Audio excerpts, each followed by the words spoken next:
ஓம் விநாயகர் ஸ்துதி. மூஷிகவாஹன மோதக ஹஸ்த ஷ்யாமளகர்ண விளம்பித சூத்ர வாமனரூப மகேஸ்வர புத்ர விக்ன விநாயக பாத நமஸ்தே.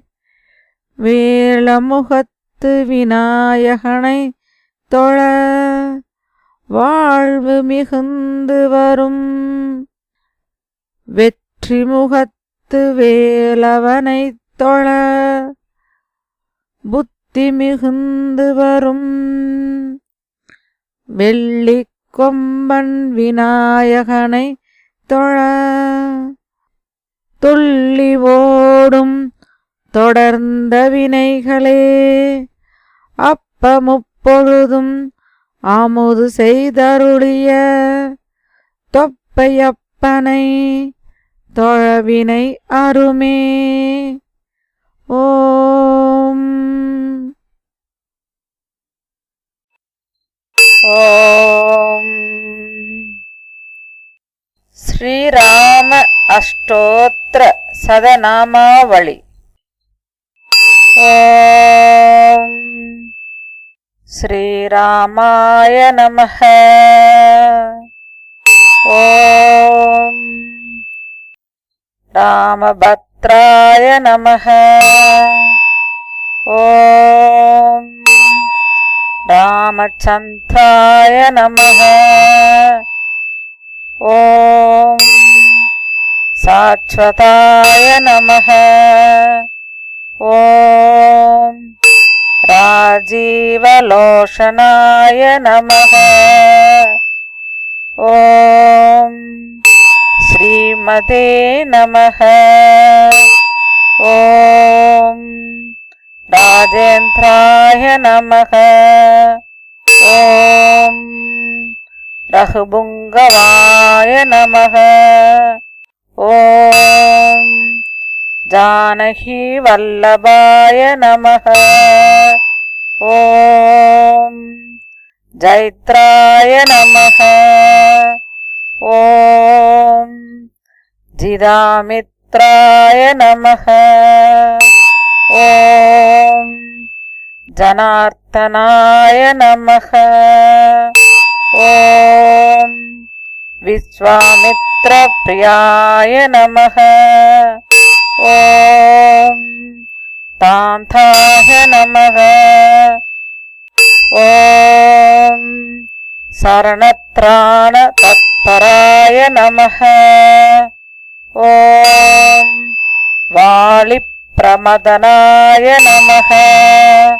ஓம் வாக்மினே நமஹ. ஓம் சத்யவாசே நமஹ. ஓம் சத்யவிக்ரமாய நமஹ. ஓம் சத்யவ்ரதாய நமஹ. ஓம் व्रततराय नमः. ओम सदा हनुमदाश्रिताय नमः. ओम कौसलेयाय नमः. ओम करत्वंशिने नमः. ओम विराधवद पंडिताय नमः. ओम विभीषण परित्रात्रे नमः. ओम हरगोदंड खंडनाय नमः. ओम सप्तताल प्रभेत्रे नमः. ओम दशक्रिय शिरोहराय नमः. ओम जमदग्न्य महादर्पदलनाय नमः. ओम ताडगान्तहाय नमः. ओम वेद वेदान्तसाराय नमः। ॐ वेदात्मने नमः। ॐ भवरोहस्य भेषजाय नमः। ॐ दूषणत्रिशिरो हन्त्रे नमः। ॐ त्रिमूर्तये नमः। ॐ त्रिगुणात्महाय नमः। ॐ त्रिविक्रमाय नमः। ॐ त्रिलोहात्मने नमः। ॐ पुण्यसारित्र कीर्तनाय नमः। ॐ त्रिलोकरक्षकाय नमः। ॐ तन्विने नमः। ॐ दण्डकारण्यकर्तनाय नमः। ॐ अहल्यासाव समनाय नमः। ॐ पितृभक्ताय नमः। ॐ वरप्रदाय नमः। ॐ जितेन्द्रियाय नमः। ॐ जिदक्रोधाय नमः। ॐ जिदामित्राय नमः। ॐ जहत्कुरवे नमः। ॐ वृक्षवानरसङ्गादिने नमः। ॐ चित्रकूट समाश्रयाय नमः। ॐ जयन्तत्राण वरदाय नमः। ॐ सुमित्रापुत्र सेविदाय नमः। ॐ सर्वदेवादिदेवाय नमः। ॐ मृदवानर जीविदाय नमः। ॐ मायामारीस हन्त्रे नमः। ॐ महादेवाय नमः। ॐ महाभुजाय नमः। ॐ सर्वदेवस्तुदाय नमः। ॐ सौम्याय नमः। ॐ ब्रह्मण्याय नमः। ॐ मुनिसंस्तुताय नमः। ॐ महायोगिने नमः। ॐ महोताराय नमः। ॐ महायोगिने नमः। ॐ महोताराय नमः। ॐ सुग्रीवेप्सित राजदाय नमः। ॐ सर्वपुण्यादिह बलाय नमः। ॐ स्मृदसर्वाह नाशनाय नमः। ॐ आदिपुरुषाय नमः। ॐ परमपुरुषाय नमः। ॐ महापुरुषाय नमः। ॐ पुण्योदयाय नमः। ॐ दयाशाराय नमः। ॐ पुराणपुरुषोत्तमाय नमः। ॐ स्मितवक्त्राय नमः। ॐ मितभाषिणे नमः। ॐ पूर्वभाषिणे नमः। ॐ राघवाय नमः। ॐ अनन्तगुणकम्बीराय नमः। ॐ तिरोदात्त गुणेत्तमाय नमः। ॐ मायमानुष सरित्राय नमः। ॐ महादेवादि पूजिताय नमः। ॐ सेतुकृते नमः। ॐ ஊர்ஜிதவாராசயே நமக. ஓம் சர்வதீர்த்தமயாய நமக. ஓம் ஹரயே நமக. ஓம் ச்யாமாங்காய நமக. ஓம் சுந்தராய நமக. ஓம் சூராய நமக. ஓம் பீதவாசசே நமக. ஓம் தனுத்தராய நமக. ஓம் சர்வயஜ்ஞாதிபாய நமக. ஓம் யஜ்வனே நமக. ஓம் ஜராமரணவர்ஜிதாய நமக. ஓம் விபீஷண பிரதிஷ்டாத்ரே நமக. ஓம் சர்வாபகுண வாஜிதாய நமக. ஓம் பரமாத்மனே நமக. ஓம் பரஸ்மை பிரஹ்மணே நமக. ஓம் சச்சிதானந்த விக்கிரகாய நமக. ஓம் பிரஸ்மை ஜோதிஷே நமக. ஓம் பரஸ்மை தாம்னே நமக. ஓம் பராஹாசாய நமக. ஓம் பராத்பராய நமக. ஓம் பரேசாய நமக. ஓம் பாரகாய நமக. ஓம் பாராய நமக. ஓம் சர்வதேவாத்மகாய நமக. ஓம் பரஸ்மை நமக. ஓம் ஓம் ராம் ராமாய நமக.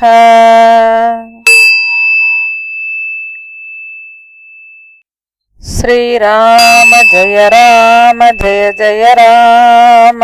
ஸ்ரீராம ஜய ராம ஜய ஜய ராம. ஸ்ரீராம ஜய ராம ஜய ஜய ராம. ஸ்ரீராம ஜய ராம ஜய ஜய ராம. ஸ்ரீராம ஜய ராம ஜய ஜய ராம. ஸ்ரீராம ஜய ராம ஜய ஜய ராம. ஸ்ரீராம ஜய ராம ஜய ஜய ராம. ஸ்ரீராம ஜய ராம ஜய ஜய ராம. ஸ்ரீராம ஜய ராம ஜய ஜய ராம. ஸ்ரீராம ஜய ராம ஜய ஜய ராம. ஓம்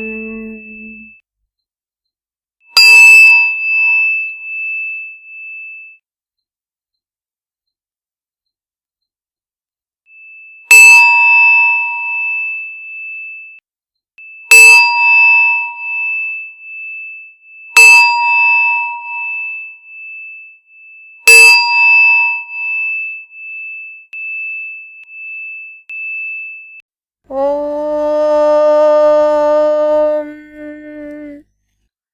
ஓம் ஓம். ஸ்ரீ குருமார்களுக்கு நமஸ்காரம். ஸ்ரீமத் ராமாயண பாராயணத்தை ஆரம்பிக்கும் பொழுது தியானத்திற்குரிய ஸ்லோகங்கள். எங்கும் நிறைந்தவரும் எனினும் அன்பருக்கு உகந்த வடிவம் ஏற்பவரும் வெண்மையான ஆடை உடுத்தவரும் நிலவு போன்ற ஒளியுள்ளவரும் 4 கைகள் உள்ளவரும் ஆனந்தம் பொங்கும் முகமண்டலத்தை உடையவருமாகிய கணபதியை எல்லா இடையூறுகளும் விலக்குவதற்காக வேண்டி தியானித்து வணங்குகின்றேன்.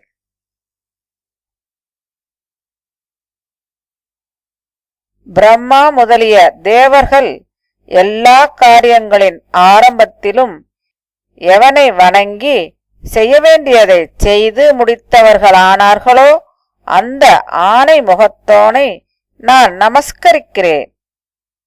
4 கைகளை உடையவளும் ஸ்படிக மணிகளால் ஆன அக்ஷமாலையை ஒரு கையில் கொண்டவளும் மற்ற கைகளில் வெள்ளை தாமரை, கிளி, புஸ்தகம் ஆகியவற்றை கொண்டவளும் குறுக்கத்திப்பூ, சந்திரன், சங்கு, ஸ்படிகம் இவற்றிற்கொப்பான காந்தியுடன் பிரகாசிப்பவளும் ஒப்பற்றவளுமாகிய அந்த வாக்தேவதை அருள் புரிபவளாக எப்போதும் எனது முகத்தில் வசிக்கட்டும்.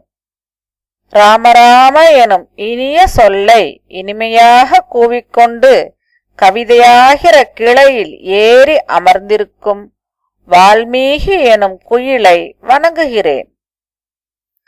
கவிதை எனும் வனத்தில் சஞ்சரிக்கும் வால்மீகி எனும் முனிச்சிங்கத்தின் ராம கதையாகிற நாதத்தை கேட்டு யார்தான் சிறந்த கதியை அடையமாட்டார்?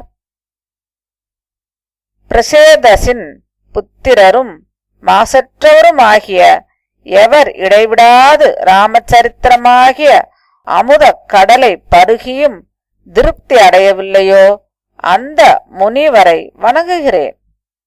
கடலை குளம்படி போல் செய்தவனும் அரக்கர்களை கொசுவை போல் செய்தவனும் இராமாயணமாகிற சிறந்த மாலையின் ரத்னம் போன்று விளங்குபவனுமாகிய வாயுபுத்திரனை வணங்குகிறேன். அஞ்சனாதேவியின் ஆனந்த புதல்வனும் ஜானகியின் துன்பத்தை துடைத்தவனும் வானரத் தலைவனும் அக்ஷகுமாரனை கொன்றவனும் லங்கைக்கு பயம் விளைவித்தவனுமாகிய வீரனை வணங்குகிறேன். கடல் நீரை விளையாட்டாக கடந்து ஜானகியின் சோகமாகிற தீயை எடுத்துக்கொண்டு அதனாலேயே லங்கையை எவன் எரித்தானோ அந்த ஆஞ்சநேயனை கைகூப்பி வணங்குகிறேன்.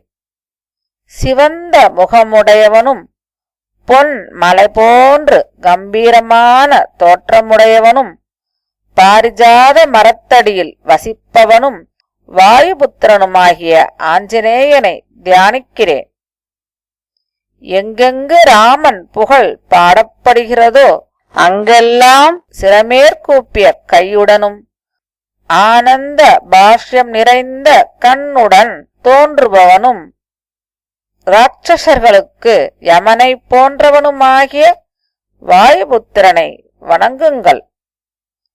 வாயுவேகம் மனோவேகம் உடையவனும் இந்திரியங்களை வென்றவனும் புத்திமான்களில் சிறந்தவனும் வானர கூட்டத்தின் தலைவனும் ஸ்ரீராமதூதனுமாகிய வாயுபுத்திரனை தலையால் வணங்குகிறேன். வால்மீகியின் முகமாகிற தாமரையிலிருந்து பெருகும் இராமாயணம் எனும் தேனை எவன் குவிந்த செவிகளாகிற அஞ்சலியால் நாள்தோறும் விருப்பத்துடன் நன்றாக பருகுகிறானோ அந்த புருஷன் பிறவி, நோய், மூப்பு, விபத்து, சாவு முதலிய கொடும் துன்பம் நிறைந்த சம்சாரத்தை விட்டு விஷ்ணுவின் அழியா பதவியை அடைகிறான். சமானம், சந்தி முதலிய சிறப்புடன் கூடியதும் சமமானதும் இனிமையும் பொருட்செறிவும் உடைய வாக்கியங்களால் அமைக்கப்பெற்றதும் வால்மீகி முனிவரால் செய்யப்பட்டதும் 10 தலை ராவணன் வதத்தையும் சொல்லுவதுமாகிய ராமச்சரிதத்தை நன்றாக ஆராய்ந்து பாருங்கள். வால்மீகி எனும் மலையிலிருந்து உற்பத்தியானதும் ராமன் எனும் சமுத்திரத்தை நோக்கி பாய்வதுமாகிய இராமாயணம் எனும் புண்ணியமான மகா நதி உலகை புனிதமாக்கட்டும். ஸ்லோகங்களின் சாரமான ஜலமுடையதும் சர்க்கங்களாகிற அலைகளுடன் கூடியதும் காண்டங்களாகிற முதலைகளையும் பெரு மீன்களையும் உடையதுமாகிய இராமாயணம் எனும் பெருங்கடலை வணங்குகிறேன். வேதத்தினால் உணரப்படும் பரமபுருஷன் தசரத புத்திரனாக தோன்றிய பொழுது வேதம் வால்மீகியிடமிருந்து இராமாயண வடிவில் தோன்றலாயிற்று. கற்பக விருட்சத்தடியில் அமைந்த ஸ்வர்ண மண்டபத்தின் நடுவில் மணிமயமான ஆசனத்தில் வீராசனமிட்டு சீதாதேவியுடன் அழகாக வீற்றிருப்பவனும், முன்னிருந்து ஆஞ்சநேயன் கேட்க தத்துவத்தை முனிவர்களுக்கு விளக்கி கூறுபவனும், பரதன் முதலியவர்கள் சூழவிருப்பவனும் சியாமள வர்ணனுமாகிய ஸ்ரீராமனை போற்றுகின்றேன். இடதுபுறம் சீதாதேவியும் முன்புறம் ஹனுமானும் பின்புறம் லக்ஷ்மணனும் இரு பக்கங்களிலும் பரத சத்ருக்கணர்களும் வாயு முதலிய திக்குகளில் சுக்ரீவன், விபீஷணன், யுவராஜாவான அங்கதன், ஜாம்பவான் முதலியோரும் சூழ நடுவில் இருக்கும் நீல தாமரை போன்ற சியாமல மூர்த்தியான ஸ்ரீராமனை வணங்குகின்றேன். லக்ஷ்மணனுடன் கூடிய ராமனுக்கு நமஸ்காரம். ஜனகபுத்திரியான அவருடைய தேவிக்கு நமஸ்காரம். ருத்ரன், இந்திரன், யமன், வாயு ஆகியோருக்கும், சந்திரன், சூரியன், மர்த்கணங்கள் ஆகியோருக்கும் நமஸ்காரம். ரகுகுலத்தில் உதித்தவனும் தசரதன் புதல்வனும் அளவிடற்கரியவனும் சீதையின் நாயகனும் ரகுவின் பரம்பரைக்கு ரத்ன தீபம் போன்றவனும் முழந்தாள் வரை நீண்ட கைகளை உடையவனும் தாமரை இதழ் போன்ற அகன்ற கண்களை உடையவனும் அரக்கர்களை ஒழிப்பவனும் ஆகிய ராமனை வணங்குகின்றேன். ராமபத்ரன் என்றும் ராமச்சந்திரன் என்றும் அனைத்தும் அறிந்தவன் என்றும் ரகுநாதன் என்றும் சீதாபதி என்றும் போற்றப் பெறும் எனது நாயகனான ஸ்ரீராமனுக்கு நமஸ்காரம். புத்தி, பலம், புகழ், தைரியம், பயமின்மை, நோயின்மை, சோம்பலின்மை, தெளிந்த வாக்கு ஆகியவை ஹனுமாரை நினைப்பதால் சித்திக்கும். ஸ்ரீராமதூதன் என்று புகழ்பெற்றவனும் வாயுபுத்திரனும் பொன்போல் சிவந்த கண்களையும் தலைமயிரையும் உடையவனும் சீதையின் சோகத்தை போக்கியவனும் ராவணனை ஜெயித்தவனும் லக்ஷ்மணனுக்கு உயிரை அளித்தவனும் சஞ்சீவி மருந்து மலையை கொண்டு வந்தவனும் உப்பு கடலை தாண்ட தீர்மானித்தவனும் ஆகிய வீரன் எவனோ அந்த லக்ஷ்மி கடாட்சம் பொருந்திய ஹனுமான் என் மனதில் வாசம் செய்பவனாயிருந்து கொண்டு காரிய சித்தியை அளிக்கட்டும். 31வது சர்க்கம். மகானான ஹனுமார் இவ்வாறு பலவிதமான யோசனைகளைச் செய்து முடிவில் வைதேகியின் காதில் விழும்படி மதுரமான வாக்கியத்தை சொல்லலானார். தசரதர் என பெரும்புகழ் படைத்த ஒரு அரசர் இருந்தார். அவர் தேர்களும் யானைகளும் குதிரைகளும் உடையவராய், புண்ணிய சீலராய், கீர்த்தி மிகுந்தவராய், நேர்மையானவராய் இருந்தார். அவர் ராஜ ரிஷிகளுக்குள் உத்தம குணம் படைத்தவர். தவத்தால் ரிஷிகளுக்கு சமமானவர். சக்கரவர்த்திகளின் குலத்தில் உதித்தவர்.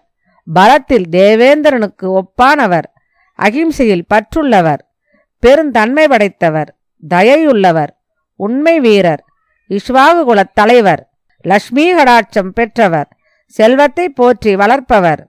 அரச லட்சணங்கள் நிறைந்தவர். செல்வப் பெருக்குடைய ராஜாதிராஜர். நாற்கடல் சூழ்ந்த புவியில் புகழ் பரவியவர். தானும் இன்புற்று பிறரையும் இன்புறச் செய்பவர். அவருடைய பிரியமான மூத்த குமாரர் ஸ்ரீராமர் என பெயர் பெற்றவர். அவர் சந்திரனை ஒத்த முகமுடையவர். விசேஷ அறிவு படைத்தவர். வில்லாளிகளில் சிறந்தவர்.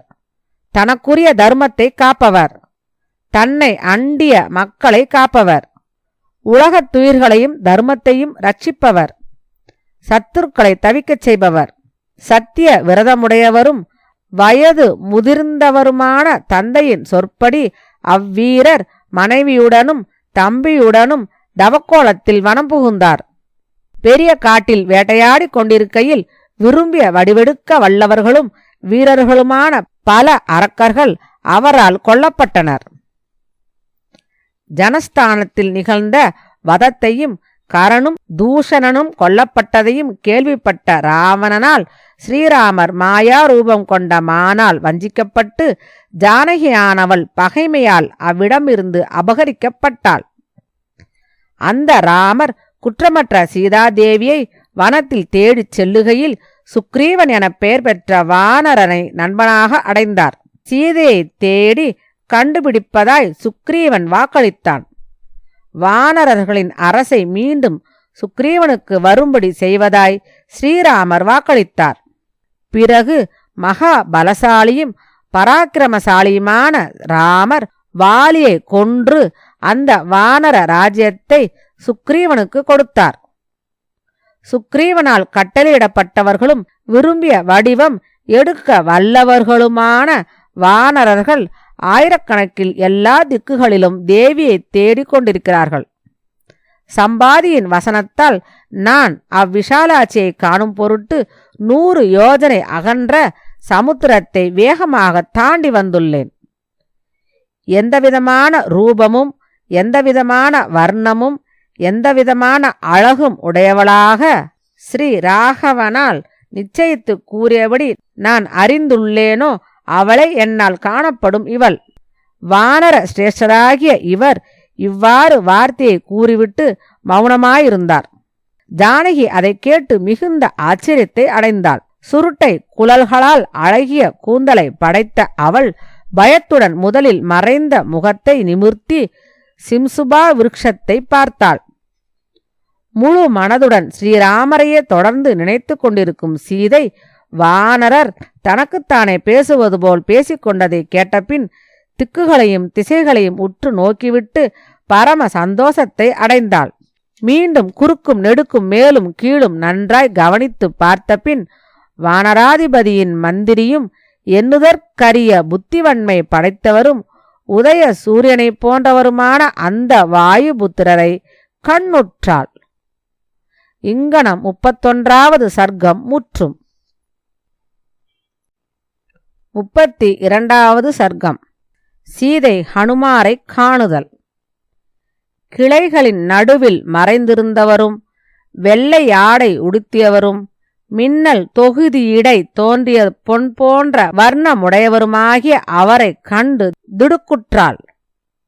உருக்கிய பொன் போன்ற கண்களும் அசோகப் பூ போன்ற மேனியும் அடக்கமான இருப்பும் பிரியமான பேச்சுமுடைய குரங்கை அவள் உற்று நோக்கினாள். மைதிலி அதிகமான சந்தேகத்தை அடைந்து சிந்தனையில் ஆழ்ந்தாள். ஐயோ, சாதாரணமாய் காணப்படாததும் பயத்தை தருவதுமாகிய இந்த குரங்கினுடைய ரூபம் அபசகுன காட்சியாயிற்றே என்று எண்ணி மேலும் மதி கலங்கினாள். பயத்தினால் மயங்கிய சீதை பரிதாபமாக மிகவும் பிரலாபித்தாள். பெண்களில் சிறந்தவளும் பதிவிரதையுமான சீதை துக்கம் மேலிட்டு மெல்லிய குரலில் மெதுவாக ராமா ராமா என்றும் லக்ஷ்மணா என்றும் பல தடவை கூறி புலம்பினாள். பெண்ணரசியான மைதிலி அடக்கத்துடன் தன்முன் வீற்றிருந்த அந்த வானர சிரேஷ்டரை உற்று நோக்கி இது கனவு என்று எண்ணினாள். மீண்டும் பரிசீலிப்பவளாய் அவள் வானர தலைவரின் அமைச்சரும் அத்தலைவரின் கட்டளைப்படி நடப்பவரும் புத்திசாலிகளில் சிறந்தவரும் வஜ்ராயுதத்தால் அடிபட்டு அமுங்கிய பெரிய முகத்தை உடையவருமான வாயுகுமாரரை பார்த்தாள். அவள் அவரை உற்று பார்த்துவிட்டு அறிவிழந்தவள் போலும் உயிரிழந்தவள் போலும் ஆகிவிட்டாள். மறுபடி சீக்கிரமே நல்ல நினைவை அடைந்து விஷாலமான கண் படைத்த சீதை பின்வருமாறு ஆலோசிக்கத் தொடங்கினாள். கனவில் காணத்தகாதென்று விளக்கப்பட்ட விகாரமான இந்த குரங்கு இப்பொழுது என்னால் பார்க்கப்பட்டது. அதனால் லக்ஷ்மணருடன் கூடிய ஸ்ரீராமருக்கும் எனது தந்தையான ஜனக மகாராஜனுக்கும் தீங்கு ஏதும் வராமல் நன்மை உண்டாகட்டும். ஆனால் இது கனவும் அன்று. ஏனென்றால் பூர்ண சந்திரனைப் போன்ற முகமுடையவரிடமிருந்து பிரிந்து கவலையாலும் துக்கத்தாலும் வரிந்து கொண்டிருக்கும் எனக்கு தூக்கமும் இல்லை, சுகமும் இல்லையே. எப்பொழுதும் ராமா ராமா என்று முழு மனதுடன் அவரையே நினைத்து கொண்டும் வாயினாலும் அவரையே கூறிக்கொண்டும் நான் இருப்பதால் அதற்கு தக்கபடி அவருடைய கதையை கேட்பது போலும் அதன் அர்த்தத்தை பார்ப்பது போலும் எனக்கு தோன்றுகிறது. அவரிடமுள்ள காதலால் பீடிக்கப்பட்டு முழு மனதும் அவரிடம் லயித்து எப்பொழுதும் அவரையே எண்ணிக்கொண்டிருக்கிறேன். ஆகையால் அவ்விதம் காண்கிறேன், அவ்விதம் கேட்கிறேன். இது மனோரதம் என்று எண்ணுகிறேன். எனினும் புத்தியை கொண்டு ஆராய்ந்து பார்த்தால் மனோரதத்திற்கு வடிவம் இருக்காதே. இதுவோ தெளிவான ரூபமுடையதாய் என்னுடன் பேசுகிறது. என்ன காரணம்? இந்திரனுடன் பிரகஸ்பதியையும் அக்னியையும் பிரம்மாவையும் வணங்குகிறேன். இந்த குரங்கால் என் முன் சொல்லப்பட்டது எதுவோ அது அப்படியே உண்மையாயிருக்க வேண்டும், வேறுவிதமாக கூடாது. இங்கனம் 32வது சர்க்கம் முற்றும். 33வது சர்க்கம். ஹனுமார் சீதையுடன் பேசுதல். பவளம் போன்ற முகமுடையவரும் மகா தேஜஸ்வியும் வாயு புத்திரருமான ஹனுமார் அம்மரத்திலிருந்து இறங்கி சீதையை அணுகி வாடிய முகத்துடனும் பணிவான நடத்தையுடனும் நமஸ்கரித்து தலைமேல் கைகூப்பிக் கொண்டு அவளை நோக்கி இனிமையான சொற்களால் பேசலுற்றார். தாமரை போன்ற கண் படைத்தவரே, கசங்கிய பட்டுடுத்தியவரே, மாசற்றவரே, மரத்தின் கிளையை பிடித்து கொண்டு நிற்பவரே, நீர் யார்? இரு தாமரை பூக்களிலிருந்து சிதறிய நீர்போல் உமது கண்களிலிருந்து துன்பத்தால் நீர் பெருகும் காரணமென்ன? மங்கள வடிவானவரே, தேவர், அசுரர், நாகர், கந்தர்வர், அரக்கர், யக்ஷர், கிண்ணரர் என்ற வகுப்புகளில் நீர் எதைச் சேர்ந்தவர்? சிறந்த மேனியும் அழகிய முகமும் படைத்தவரே, நீர் ஒரு தேவதை என எனக்கு தோன்றுகிறது. ருத்திரர், மருத்துக்கள், வசுக்கள் ஆகியவர்களுள் ஒருவரா? ஒளி கணங்களில் சிறந்தவளும் சிறப்பான குணங்கள் படைத்தவளும் சந்திரனை விட்டு பிரிந்து வானுலகிலிருந்து கீழே விழுந்து விட்டவளுமான ரோஹிணி தேவியா? கல்யாணி, மாசிலா பார்வையுடையவரே, நீர் யார்? கல்யாணி, கருப்பான விழி படைத்தவரே, கோபத்தாளோ மதிமயக்கத்தாளோ கணவரான வசிஷ்டரை சினங்கொள்ளச் செய்து அவரை விட்டு பிரிந்த அருந்ததியாக நீர் இருக்கக்கூடுமா? அழகிய இடை படைத்தவரே, உங்கள் புத்திரர் யார்? பிதா யார்? சகோதரர் யார்? கணவர் யார்? எந்த உலகிலிருந்து இங்கு வந்து இப்படி துன்பப்படுகிறீர்?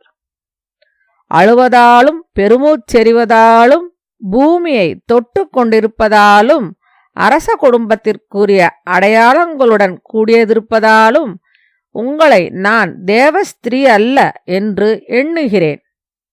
உங்களிடத்தில் நான் காணும் அடையாளங்களாலும் லட்சணங்களாலும் நீங்கள் அரசகுமாரியாக ஒரு அரசனுடைய பட்டமகிழ்ச்சியாக இருக்க வேண்டும் என்பது என் ஊகை. நீங்கள் ராவணனால் ஜனஸ்தானத்திலிருந்து பலாத்காரமாய் அபகரிக்கப்பட்ட சீதா பிராட்டிதான் எனில் அதை வினவும் எனக்கு தெளிவுபடுத்துங்கள். அதனால் உங்களுக்கு சேமம் உண்டாகும். பிரிவாற்றாமையால் உங்களுக்கு ஏற்பட்டிருக்கும் பரிதவிப்பும் உங்களுடைய தவ வேஷமும் மனித இயல்பை மீறிய உங்களுடைய அழகும் எப்படி இருக்கிறதென்று நோக்கும் பொழுது நீங்கள் ஸ்ரீராம பத்னிதான் என்பது நிச்சயம்.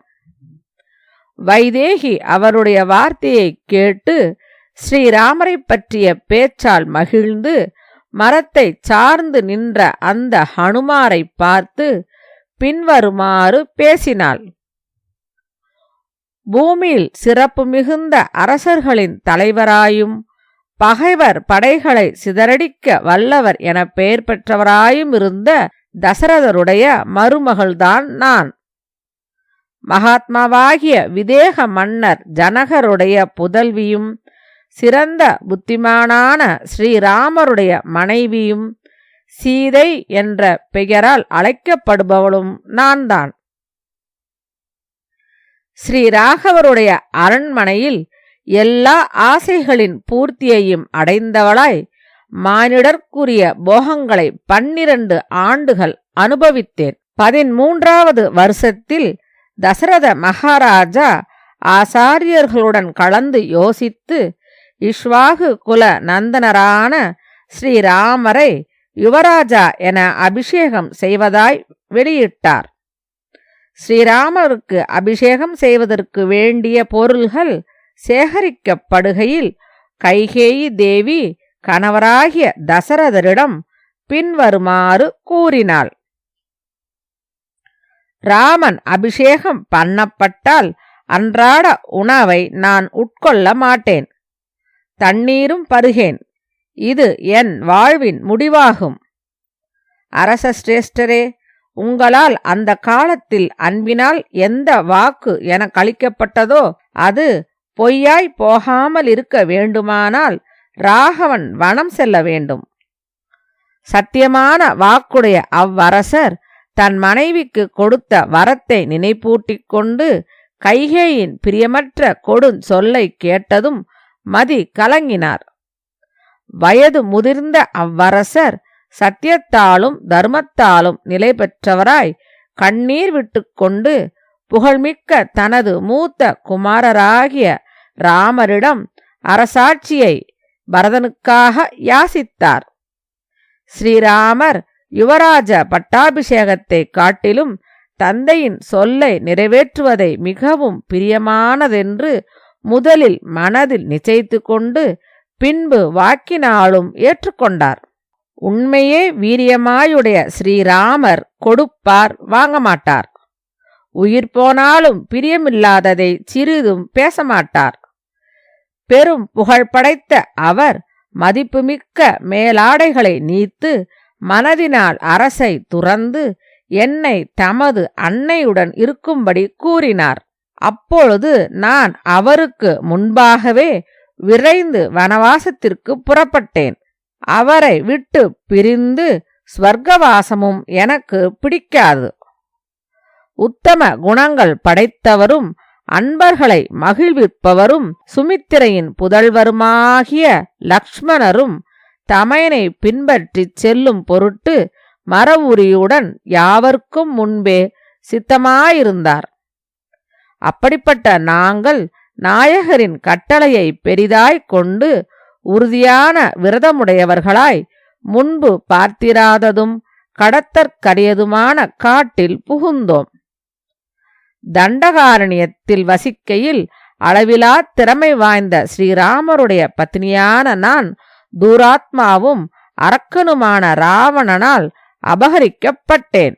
அவனால் எனக்கு இன்னும் உயிருடன் இருக்க 2 மாத காலம் அனுக்கிரகம் செய்யப்பட்டுள்ளது. அவ்விரண்டு மாதங்களுக்கு மேல் நான் உயிருடன் இருக்க மாட்டேன். இங்கனம் 33வது சர்க்கம் முற்றும். 34வது சர்க்கம். ஸ்ரீராம லக்ஷ்மணர்களின் சேம விருத்தாந்தம். துக்கத்தின் மேல் துக்கத்தினால் மனமுடைந்திருந்த அவளுடைய அவ்வார்த்தையை கேட்டு வானரோத்தமரான ஹனுமார் அவளுடைய மனதை சமாதானப்படுத்தும் பதிலை உரைத்தார். தேவி, ஸ்ரீராமருடைய கட்டளையால் இங்கு வந்த நான் உங்களிடம் அனுப்பப்பட்ட தூதன். வைதேகி, ஸ்ரீராமர் சேமமாயிருக்கிறார். உங்களுக்கு சேமத்தை தெரிவிக்கிறார். தேவி, வேதங்களையும் பிரம்மாஸ்திரத்தையும் அறிந்த எவர் வேதம் உணர்ந்தவர்களில் சிறந்தவரோ அந்த தசரத ராமர் உங்களுடைய சேமத்தை வினவுகிறார். உங்கள் நாதருக்கு பிரியராய் அவரை அனுசரித்து இருப்பவரும் சோகத்தால் தவிப்பவரும் மகா தேஜஸ்வியுமான லக்ஷ்மணர் உங்களுக்கு தலைவணங்கி அபிவாதனம் செய்கிறார். அந்த தேவி புருஷ சிரேஷ்டர்களான அவ்விருவருடைய க்ஷேம சமாச்சாரத்தை கேட்டு அன்பினால் அங்கம் பூரித்தவளாய் ஹனுமாரை நோக்கி பின்வருமாறு பேசினாள். உயிருடன் இருந்தால் மனிதனை 100 வருஷத்திற்கு பிறகானாலும் ஆனந்தம் வந்தடையும் என்ற உலக வார்த்தை எனக்கு மிகவும் மங்களமாய் தோன்றுகிறது. சந்தித்த பின் அவளுக்கு அவரிடம் அற்புதமான பிரீதி ஏற்பட்டது. இருவரும் ஒருவரிடம் ஒருவர் நம்பிக்கையுடன் பேசத் தொடங்கினர். வானர சிரேஷ்டரான ஹனுமார் சோகத்தால் வருந்தும் அந்த சீதையின் வார்த்தையை கேட்டு அவளை அணுகத் தொடங்கினார். அந்த ஹனுமார் எவ்வளவுக்கெவ்வளவு அருகில் சென்றாரோ அவ்வளவுக்கவ்வளவு சீதை அவரை ராவணனோ என்று மறுபடி சந்தேகிக்கலானாள். ஐயோ, இவனுடன் நான் பேசியது பெரும் பிழை. இவன் நிச்சயமாக மார்வேஷம் பூண்ட அந்த ராவணனே. குற்றமற்ற உரு படைத்தவளும் சோகத்தால் வருந்துபவளுமான அவள் அசோக மரத்தின் கிளையை விட்டு அவ்விடத்திலேயே தரையில் உட்கார்ந்து விட்டாள். பெருந்தோள் படைத்த ஹனுமார் பயத்தால் அவள் மனம் கலங்கியிருப்பதைக் கண்டு துன்பத்தில் ஆழ்ந்திருந்த ஜானகியை வணங்கினார். திகிலடைந்திருந்த அவள் அவரை முதலில் கண்ணெடுத்தும் பார்க்கவில்லை. பூர்ண சந்திரனை போன்ற முகம் படைத்தவளும் இனிய குரலுடையவளுமான சீதை வணங்கி நிற்கும் அவ்வானரரை பின்பு கவனித்து பெருமூச்செறிந்து பேசத் தொடங்கினாள். நீ மாயையை கைக்கொண்ட மாயாவியான ராவணனாக இருந்தால் எனக்கு மீண்டும் எரிச்சலையே உண்டு பண்ணுகிறாய். அது அழகாகாது. சுயரூபத்தை விட்ட எவன் என்னால் ஜனஸ்தானத்தில் துறவி வேஷத்தில் காணப்பட்டானோ அந்த ராவணனே நீ. விரும்பிய ஒரு எடுக்க வல்ல அரக்கனே, உபவாசத்தால் மெலிந்து வருந்தும் ஏழையாகிய என்னை மீண்டும் துன்புறுத்துவது உனக்கு நல்லதன்று. நான் சந்தேகப்படுகிற மாதிரி ஒருவேளை இல்லையோ? ஏனென்றால் உம்மை கண்டதால் என் மனதிற்கு ஒரு சமாதானம் உண்டாயிருக்கிறது. நீர் ஸ்ரீராமருடைய தூதராய் வந்தவர் எனில் உமக்கு க்ஷேமம் உண்டாகட்டும். வானர சிரேஷ்டரே, உம்மை நான் கேட்கிறேன். எனக்கு ராமகதையை சொல்லும். வானரரே, எனது பிரியரான ஸ்ரீராமருடைய குணங்களை சொல்லும். சித்தம் அழகியவரே, வெள்ளம் எப்படி ஆற்றின் கரையை கரைக்குமோ அப்படி நீர் என் உள்ளத்தை கரைக்கிறீர். கனவின் இனிமையால் வெகு தூரம் கவரப்பட்டு நான் ஒரு குரங்கை ஸ்ரீராமரால் அனுப்பப்பட்டதாய் எண்ணுகிறேனே, இது அதிசயம். கனவிலாயினும் லக்ஷ்மணருடன் கூடிய வீர ராகவரை காண்பேனாயின் நான் மனமுடையாமல் இருப்பேன். கனவும் எனக்கு பகையாயிருக்கிறது. இதை கனவாக நான் கருதவில்லை. ஏனெனில் கனவில் குரங்கை பார்த்து நன்மையை அடைய முடியாது. எனக்கோ நல்ல சமாச்சாரம் கிடைத்திருக்கிறது. ஒருவேளை இது புத்தி கலக்கமாகவோ காற்று தோஷமாகவோ உன்மதத்தால் ஏற்பட்ட மனோவிகாரமாகவோ கானல் நீர் போன்ற பிரம்மையாகவோ இருக்குமோ? இது உன்மாதமாயிராது. மதிமயக்கம் உன்மாதத்தின் லட்சணம். நானோ என்னையும் இந்த குரங்கையும் உள்ளபடி உணர்கிறேன். சீதை இப்படி பலவாறாக அரக்கர்களின் திறமையையும் மதிமயக்கத்தின் அவலத்தையும் நன்கு ஆலோசித்து அரக்கர்கள் நினைத்த உருவம் எடுக்கக்கூடியவர்களாதலால் அக்குரங்கு வடிவை ராவணன் என்றே எண்ணினாள். நுண்ணிய இடைப்படைத்த ஜனகபுத்திரியான சீதை இப்படி நிச்சயித்து கொண்டு அதனால் அப்பொழுது வானரரிடம் பேசாமல் இருந்தாள். வாயுகுமாரரான ஹனுமார் சீதாதேவியின் சிந்தனையை தெரிந்து கொண்டு செவிக்கினிய சொற்களால் அவளை மகிழ்வித்தார். சூரியன் போன்ற ஒளி பொருந்தியவர், சந்திரன் போல் உலகிற்கு இனியவர், குபேரனைப் போல் எல்லா உலகுக்கும் அரசர், விஷ்ணுவைப் போல் பராக்கிரமுடையவர், பிரகஸ்பதியைப் போல் உண்மை பேசுபவர், இனிமையாய் பேசுபவர், மன்மதனே உருக்கொண்டாற் போன்ற அழகிய வடிவுடையவர், செல்வநாயகர், இடமறிந்து கோபம் கொள்பவர், பகைவரை தண்டிப்பவர், மகாரதர், உலகில் உத்தமர், அந்த மகாத்மாவின் தோள் வழியை அண்டியே உலகம் நிலைத்திருக்கிறது. அப்படிப்பட்ட ஸ்ரீராமரை ஆசிரமத்தினின்று மானுருவால் வெளிப்போகச் செய்து ஒருவருமில்லாத சமயத்தில் எவனால் நீங்கள் அபகரிக்கப்பட்டீர்களோ அவனுக்கு அச்செயலின் பயன் எதுவோ அது விளைவதைக் காணப் போகிறீர்கள். வெகு சீக்கிரம் போரில் ஜுவலிக்கும் தீ போன்ற கோபத்துடன் விட்ட பாணங்களால் எந்த வீரர் ராவணனை கொல்லப் போகிறாரோ அவரால் உம்மிடம் அனுப்பப்பட்டு இங்கு வந்துள்ள தூதன் நான். அவர் உங்கள் பிரிவால் துன்புற்று உங்களுக்கு க்ஷேமத்தை கூறியுள்ளார். சுமித்திரையின் ஆனந்தத்தை வளர்க்கும் பெருந்தோழரும் மகா தேஜஸ்வியுமான லக்ஷ்மணர் உங்களை நமஸ்கரித்து சேமத்தை தெரிவித்தார். தேவி, ஸ்ரீராமரின் நண்பரும் வானரர்களின் அரசருமான சுக்ரீவர் உங்களுக்கு நல்ல செய்தி தெரிவிக்கச் சொன்னார். லக்ஷ்மணருடனும் சுக்ரீவருடனும் சேர்ந்திருக்கும் ராமர் எப்பொழுதும் உங்களையே நினைத்த வண்ணம் இருக்கிறார்.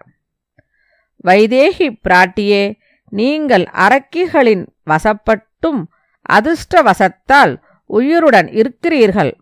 ஸ்ரீராமரையும் மகாபலசாலியான லக்ஷ்மணரையும் அளவிலா ஆற்றல் படைத்த சுக்ரீவரையும் கோடிக்கணக்கான வானரர்களின் நடுவில் விரைவில் காணப்போகிறீர்கள். நான் சுக்ரீவருடைய மந்திரியாயுள்ள ஹனுமான் எனும் வானரன். பெருங்கடலைத் தாவி லங்காபுரியில் பிரவேசித்துள்ளேன். துராத்மாவாகிய ராவணனுடைய தலைமேல் காலை வைத்தாற்போல் பராக்கிரமத்தை கைக்கொண்டு உங்களை காண்பதற்கு வந்தவன் நான். தேவி, என்னை நீங்கள் கருதுகிறீர்களோ அப்படி நான் இல்லை. உங்களுடைய இந்த சந்தேகத்தை விட்டுவிட வேண்டும். உங்கள் முன் பேசும் என்னிடம் நம்பிக்கை கொள்ள வேண்டும். இங்கனம் 34வது சர்க்கம் முற்றும். 35வது சர்க்கம். ஸ்ரீராம லக்ஷ்மணர்களின் அங்க லக்ஷணம். சீதை வானர சிரேஷ்டரிடமிருந்து அந்த ராம கதையை கேட்டபின் இனிய மொழிகளால் ஆறுதலுடன் கூடிய பின்வரும் வார்த்தையை பேசினாள். உமக்கு ஸ்ரீராமருடன் எங்கே சேர்க்கை ஏற்பட்டது? லக்ஷ்மணரை எப்படி அறிவீர்? வானரர்களுக்கும் மனிதர்களுக்கும் சேர்க்கை எப்படி ஏற்பட்டது? வானரரே, ஸ்ரீராம லக்ஷ்மணருடைய அங்க லக்ஷணங்களை இன்னொரு முறை விவரித்து கூறும். அதனால் துயரம் என்னை விட்டகலும். ஸ்ரீராம லக்ஷ்மணருடைய வடிவம் எத்தன்மையது? அழகு எத்தன்மையது? துடைகளும் கைகளும் எப்படி இருக்கும்? எனக்குச் சொல்லும். சீதையால் இவ்வாறு கேட்கப்பட்ட வாயுகுமாரராகிய ஹனுமார் ஸ்ரீராமரை உள்ளபடி வர்ணிக்கத் தொடங்கினார். தாமரை இதழ் போன்ற கண் படைத்தவரே, வைதேகி, பாக்கியவசத்தால் என்னை தெரிந்து கொண்டு உங்கள் நாயகருடைய அங்க அடையாளங்களையும் லக்ஷ்மணருடைய அங்க அடையாளங்களையும் கேட்கிறீர்கள். ராமருடைய அடையாளங்கள் எவையோ, லக்ஷ்மணருடைய அடையாளங்கள் எவையோ அவற்றை நான் கண்டுள்ளபடி கூறுகிறேன், கேளுங்கள். ஜனகபுத்திரியே, ஸ்ரீராமர் தாமரை இதழ் போன்ற கண் படைத்தவர். எல்லா பிராணிகளின் மனதையும் கவர்பவர். வடிவழகும் சித்தத்தின் அழகும் நிறைந்து பிறந்தவர். ஒளியில் சூரியனை யொத்தவர். பொறுமையில் பூமிக்குச் சமமானவர். புத்தியில் பிரகஸ்பதிக்குச் சமமானவர். புகழில் இந்திரனைப் போன்றவர். உயிர் தொகுதியின் இரட்சகர். தம்மை அண்டியவரை ஆதரவுடன் காப்பவர். தமது ஆசாரத்தையும் தர்மத்தையும் ரட்சிப்பவர். சத்துருக்களை அழிப்பவர். பெண்ணரசே, ஸ்ரீராமர் உலகிலுள்ள 4 ஜாதி மக்களையும் ரட்சிப்பவர். உலகின் ஒழுக்கத்திற்கு கர்த்தாவும் அதற்கடங்கி நடக்கச் செய்பவரும் அவரே. காந்தி பொருந்தியவர். எப்பொழுதும் பூஜிக்கப்பட்டவர். பிரம்மச்சரிய விரதத்தில் நிற்பவர். சாதுக்களுக்கு உபகாரம் செய்யும் வழி அறிந்தவர். கருமங்களை அனுஷ்டிக்கும் முறையறிந்தவர். அரசாட்சி முறை நன்குணர்ந்தவர். பிராமணர்களை போற்றுபவர். சாஸ்திரங்களை கேட்டறிந்தவர். நல்ல குணம் படைத்தவர். அடக்கம் உடையவர். பகைவர்களை தவிக்கச் செய்பவர். யஜூர் வேதத்தை நன்கு கற்றவர். வேதங் கற்றவர்களால் நன்கு மதிக்கப்பட்டவர். வேதங்களிலும் வேதாங்கங்களிலும் வில் வித்தையிலும் நிபுணர். உயர்ந்த தோள்களையும் நீண்ட கைகளையும் சங்கு போன்ற கழுத்தையும் அழகிய முகத்தையும் உடையவர். தோல் எலும்பு சதையில் மறைத்தவர். சிவந்து அழகிய கண்களை உடையவர். ராமன் என்ற பெயரால் ஜனங்களால் போற்றப்பட்டவர். துந்துபி வாத்தியத்தை போன்ற குரலுடையவர். பளபளப்பான மேனி படைத்தவர். புகழ்மிக்கவர். ஒத்த உடலும் ஒத்த உறுப்புகளும் அமைந்தவர். கருநிறம் படைத்தவர். மூவிடம் அதாவது மார்பு, மணிக்கட்டு, கைமுஷ்டி உறுதியாயுள்ளவர். மூவிடம் அதாவது மயிர் நுனி, முழங்கால், அண்டம் சமமானவர். மூவிடம் அதாவது தொப்புள், வயிறு, மார்பு உயர்ந்திருப்பவர். மூவிடம் அதாவது கடைக்கண், உள்ளங்கை, உள்ளங்கால் சிவந்தவர். மூவிடம் அதாவது பாதரேகை, தலைமயிர், ஆண்குறி மளமளப்பாயுள்ளவர். மூவிடம் அதாவது பேச்சு, நடை, தொப்புள் ஆழமாயுள்ளவர். கழுத்திலும் வயிற்றிலும் 3 மடிப்புகளை உடையவர். மூவிடம் அதாவது முலை, முலைக்கண், பாதரேகை உள்ளாழ்ந்தவர். நாலிடம் அதாவது கழுத்து, ஆண்குறி, முதுகு, முழங்கால் குறுகியவர்.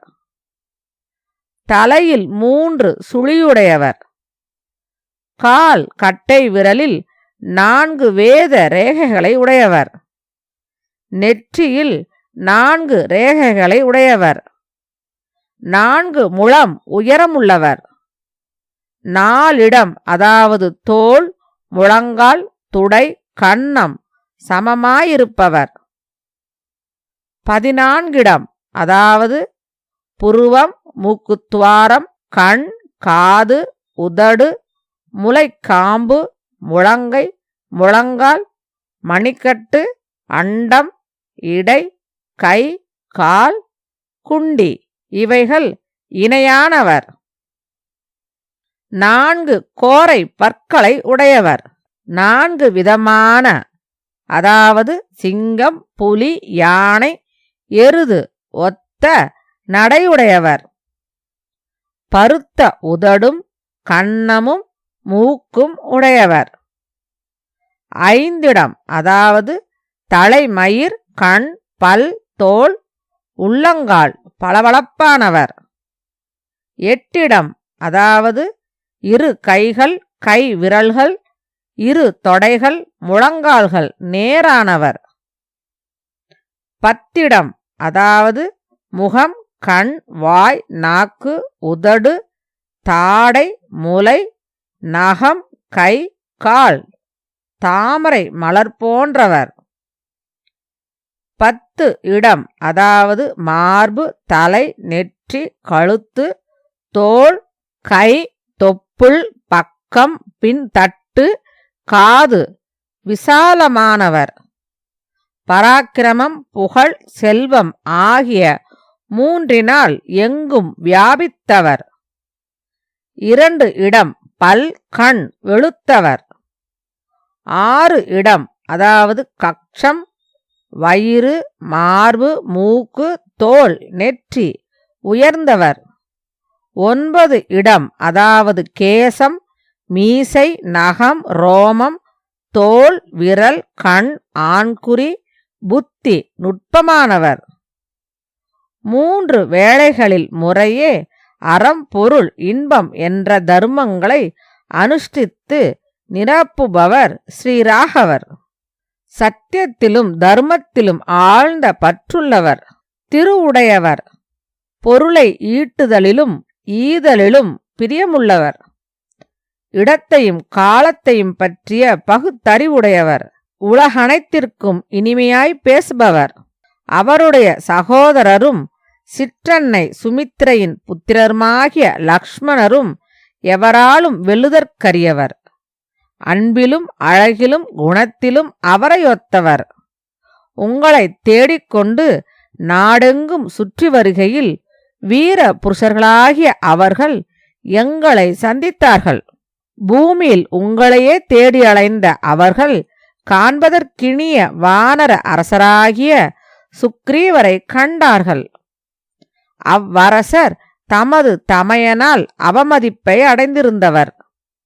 பலவித மரங்கள் அடர்ந்த ரிச்சமூக மலையின் தாழ்வரையில் பயந்து பதுங்கியிருந்தவர். தமையனால் நாட்டிலிருந்து துரத்தப்பட்டவரும் சத்தியம் தவறாதவருமான வானர வேந்தர் சுக்ரீவருக்கு நாங்கள் மட்டும் சேவை செய்து கொண்டிருந்தோம்.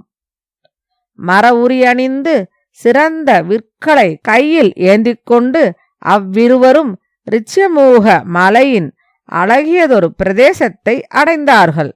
வில்லாளிகளான அவ்வீர புருஷர்களைக் கண்டதும் அச்சத்தால் மதிகலங்கிய வானர வேந்தர் அம்மலையின் உச்சிக்கு ஓடிப்போனார். பிறகு அவர் அவ்வுச்சியில் இருந்து கொண்டு அவ்விருவருடைய அருகாமைக்கு என்னை விரைவில் அனுப்பினார். சுக்ரீவருடைய சொற்படி நான் உருவமைப்பில் சிறந்த புருஷ சிரேஷ்டர்களான அவ்விரு பிரபுக்களின் அருகாமைக்கு கைகூப்பிக் கொண்டு சென்றேன். என்னால் நிலைமையை உள்ளபடி அறிந்து கொண்டு அவர்கள் மகிழ்வடைந்தார்கள். பின்னர் அப்புருஷோத்தமர்களை என் முதுகிலேற்றிக் கொண்டு சுக்ரீவர் இருந்த இடம் சேர்ப்பித்தேன். மகாத்மாவான சுக்ரீவருக்கு அவர்களை உள்ளபடி நான் அறிவித்ததும் அவர்களிடை நெருங்கிய சம்பாஷணையால் மிகுந்த மகிழ்ச்சி ஏற்பட்டது. மானிட வேந்தரும் வானர வேந்தரும் தங்கள் தங்களுடைய பழைய செய்திகளை பற்றிய பேச்சினால் ஒருவருக்கொருவர் ஆறுதல் கூறிக்கொண்டு மனதில் மகிழ்ச்சி நிறைந்தவர்களானார்கள். ஸ்திரீ நிமித்தமாக பலமிகுந்த தமையனாகிய வாலியால் நாடுகடத்தப்பட்ட சுக்ரீவரை ஸ்ரீராமர் சமாதானம் செய்தார். பின்பு எளிதில் அருஞ்செயலாற்றும் ஸ்ரீராமருக்கு உங்களை இழந்ததால் ஏற்பட்டிருக்கும் கவலையை பற்றி வானர வேந்தராகிய சுக்ரீவருக்கு லக்ஷ்மணர் எடுத்துரைத்தார். வானர வேந்தர் லக்ஷ்மணர் கூறியதைக் கேட்டு கிரகணத்தில் பிடிபட்ட சூரியனைப் போல் மிகவும் ஒளி குன்றியவரானார். அதன் பின்னர் உங்கள் உடலில் அணியப்பெற்றிருந்து அரக்கனால் நீங்கள் கவர்ந்து செல்லப்பட்ட பொழுது எந்தெந்த நகைகள் உங்களால் பூமியில் எரியப்பட்டனவோ அவை அனைத்தையும் வானர தலைவர்கள் மகிழ்ச்சியுடன் கொணர்ந்து ஸ்ரீராமருக்கு காட்டினார்கள். ஆனால் நீங்கள் சென்ற வழியை அவர்கள் அறியவில்லை. ஒலியுடன் கீழே விழுந்து சிதறி எந்நாளும் பொறுக்கி வைக்கப்பட்டிருந்த அவைகள் ஸ்ரீராமரிடம் கொடுக்கப்படுகையில் அவர் பிரஞையற்றவரானார். காணுதற்கினிய அவற்றை மடியில் வைத்துக்கொண்டு தெய்வ பிரகாசம் பொருந்திய உங்கள் நாயகர் பலவாறு பரிதவித்தார். அவைகளை பார்த்து அடிக்கடி அழுது வருந்திய ராமருடைய சோகத்தீ அதனால் வளர்ந்தது. அம்மகாத்மா துன்பம் மேலிட்டு வெகு நேரம் படுத்திருந்தார். பலவித வார்த்தைகளால் மிகுந்த சிரமத்துடன் மீண்டும் என்னால் எழுப்பப்பட்டார். லக்ஷ்மணருடன் ஸ்ரீராமர் சிறப்புமிக்க அவ்வாபரணங்களை திருப்பு பார்த்துவிட்டு சுக்ரீவருக்கும் காட்டிவிட்டு அவரிடம் வைத்துவிட்டார். தாயே, உங்களை காணாததால் ஸ்ரீராமர் பெருந்தீயுடன் கொழுந்துவிட்டெரியும் எரிமலை போல் இடைவிடாது பரிதவிக்கிறார். தூக்கமின்மையும் துன்பமும் கவலையும் அக்னிகள் வேள்வி குண்டத்தை தகிப்பது போல் மகாத்மாவான ஸ்ரீராமரை தகிக்கின்றன. ஒரு பெரிய மலை கடுமையான பூகம்பத்தால் எப்படி அசைக்கப்படுமோ அப்படி ஸ்ரீராமர் உங்களை காணாத சோகத்தால் ஆட்டுவிக்கப்படுகிறார். ராஜபுத்திரியே, அழகிய சோலைகளிலும் ஆறுகளும் அருவிகளும் பாயுமிடங்களிலும் உலாவியும் உங்களை காணாமையால் இன்பத்தை அடையவில்லை. ஜானகி, மக்களுள் புலி போன்ற ராகவர் ராவணனை சுற்றத்துடனும் நண்பர்களுடனும் கொன்றுவிட்டு உங்களை சீக்கிரமே அடையப் போகிறார். ஸ்ரீராமரும் சுக்ரீவரும் ஒன்று சேர்ந்த பொழுதே வாலியை கொல்வதற்கும் அப்படியே உங்களை தேடி கண்டுபிடிப்பதற்கும் உடன்பாடு செய்து கொண்டார்கள். பின்பு வீரர்களாகிய அந்த ராஜகுமாரர்கள் கிஷ்கிந்தையை அடைந்து வானர வேந்தனாகிய வாலியை போரில் கொன்றார்கள். ராமர் தன் வலிமையினால் வாலியை போரில் கொன்றபின் சுக்ரீவரை வானரர்களும் கரடிகளும் சேர்ந்த சமூகம் அனைத்திற்கும் அரசராக்கினார். தேவி, ராமருக்கும் சுக்ரீவருக்கும் இவ்வாறு நட்பு ஏற்பட்டது. என்னை அவர்களுடைய தூதனாகிய ஹனுமான் என்று அறிந்து கொள்ளுங்கள். சுக்ரீவர் தமது அரசை அடைந்த பின் சிறந்த பலசாலிகளான வானரர்களை அழைத்து உங்கள் பொருட்டு 10 திக்குகளுக்கும் அனுப்பினார்.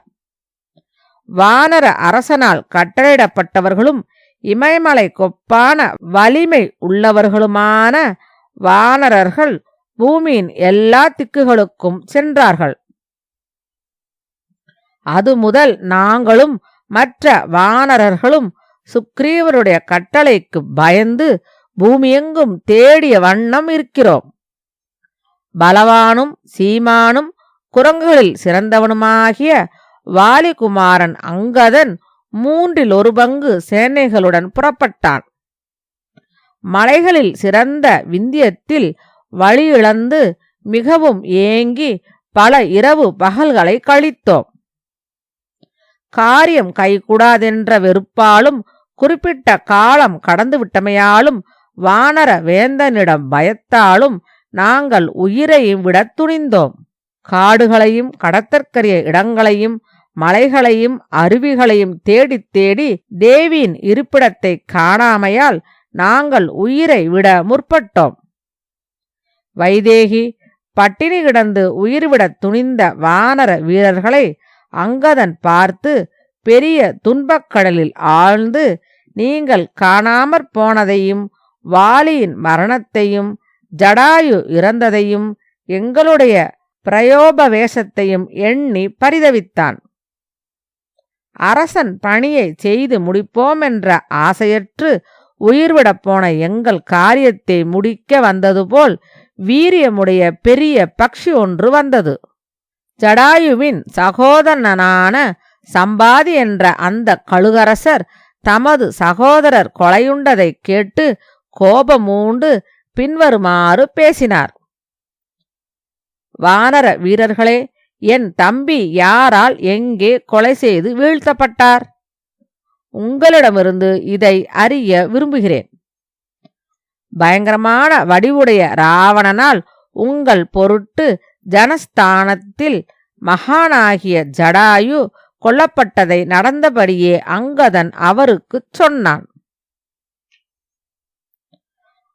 அருணபுத்திரராகிய அவர் ஜடாயுவின் வதத்தைக் கேட்டு துக்கமடைந்தார். பின்பு நீங்கள் ராவணன் மாளிகையில் இருப்பதையும் தெரிவித்தார். எங்களுக்கு மகிழ்ச்சி தரும் அவ்வார்த்தையை சம்பாதியிடமிருந்து நாங்கள் எல்லோரும் கேட்டு அங்கிருந்து அங்கதனை முன்னிட்டு கொண்டு புறப்பட்டோம். விந்திய மலையினின்று கிளம்பி சமுத்திரத்தின் வடகரையை அடைந்து உங்களை காணப்போகும் உற்சாகத்தால் வானரர்கள் களிப்புற்று மகிழ்ச்சி அடைந்தார்கள். உங்களை காண வேண்டி கடலின் கரையை அடைந்த அங்கதன் முதலிய அனைவரும் மீண்டும் அஞ்சி கவலைக்குள்ளாயினர்.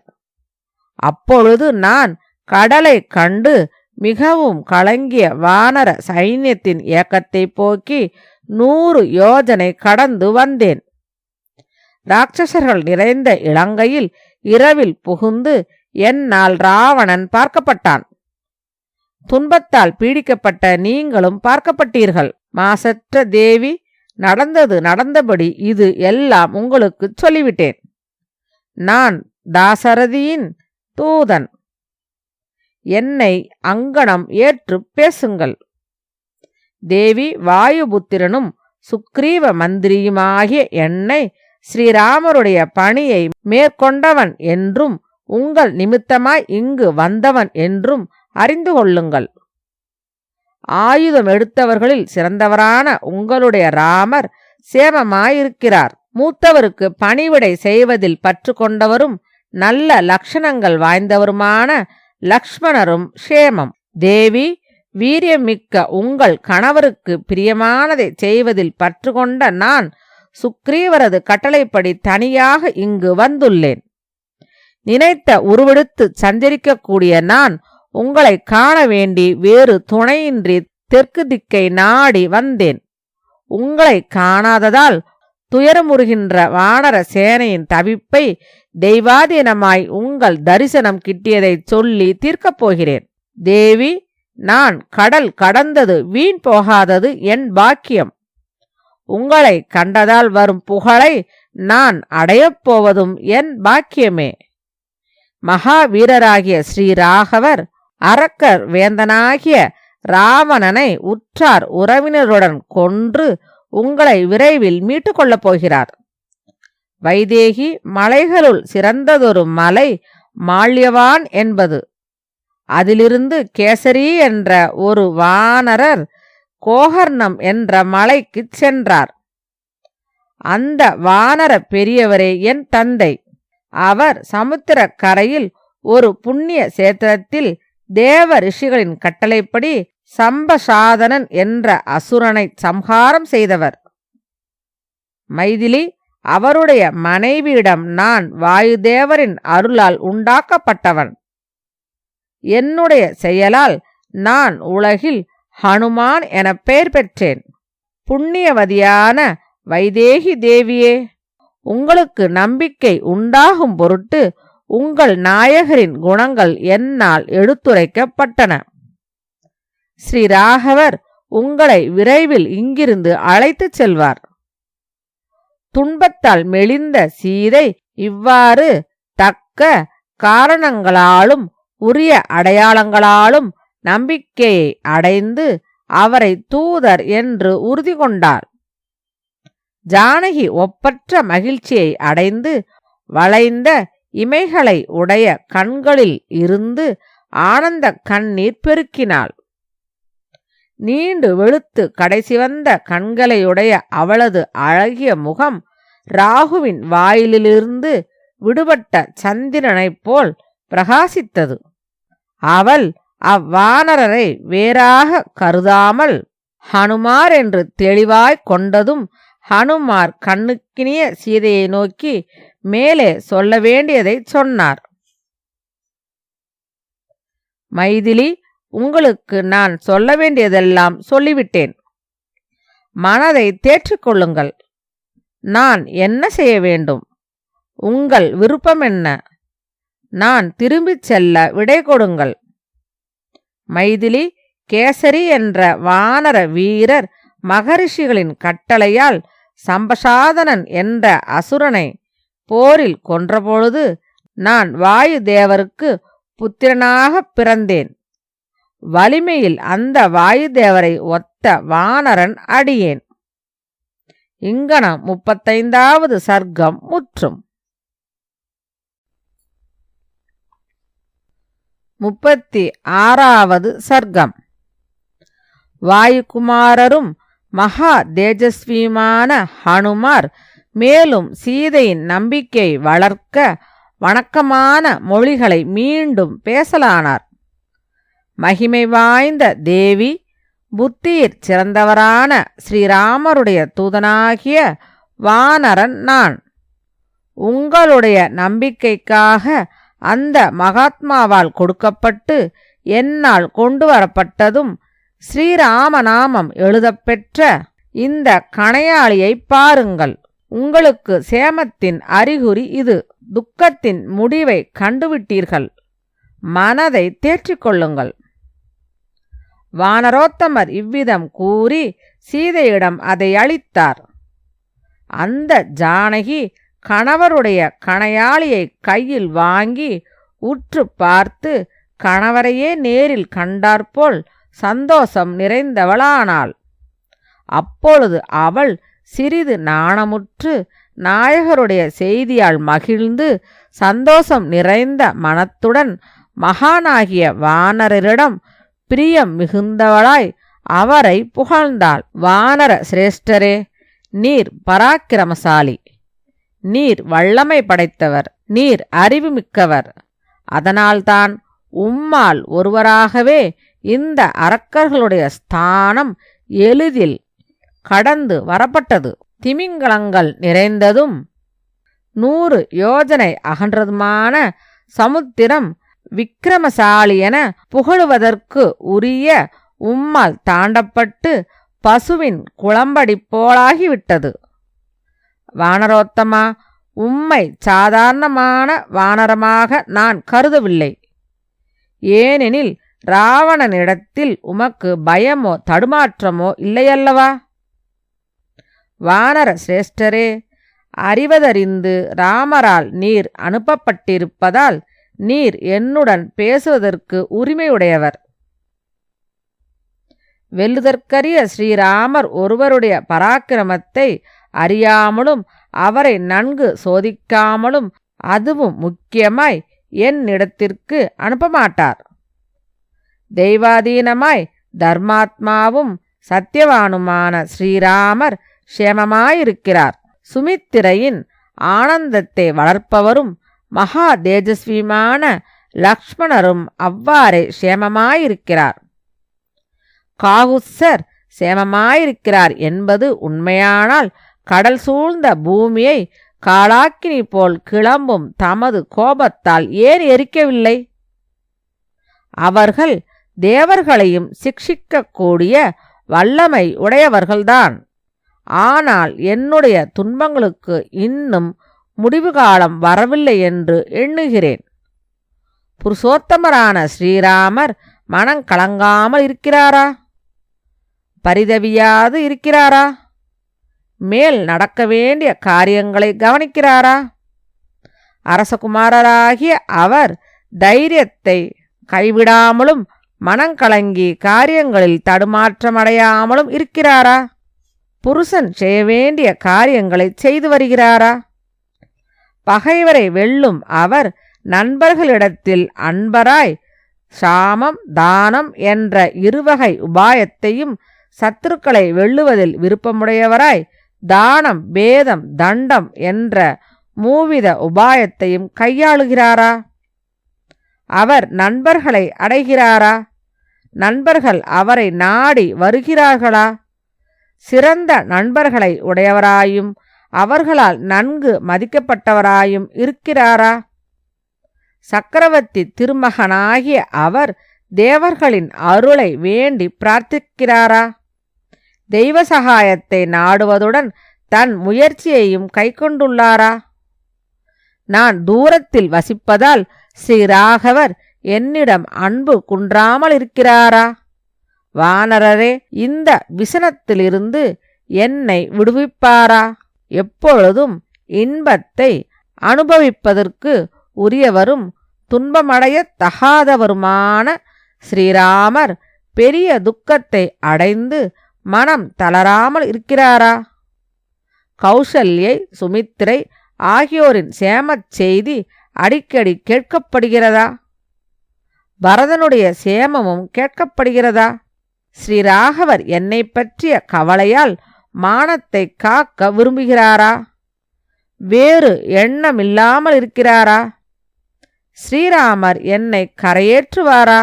சகோதரரிடம் அன்புமிக்க பரதர் மந்திரிகளால் ரட்சிக்கப்பட்ட பெரிய அக்ஷோஹினி சேனையை எனக்காக அனுப்பி வைப்பாரா? வானர வேந்தரான சீமான் சுக்ரீவர் பற்களையும் நகங்களையுமே ஆயுதங்களாய்க் கொண்ட வானர வீரர்கள் புடைசூழ எனக்காக வருவாரா?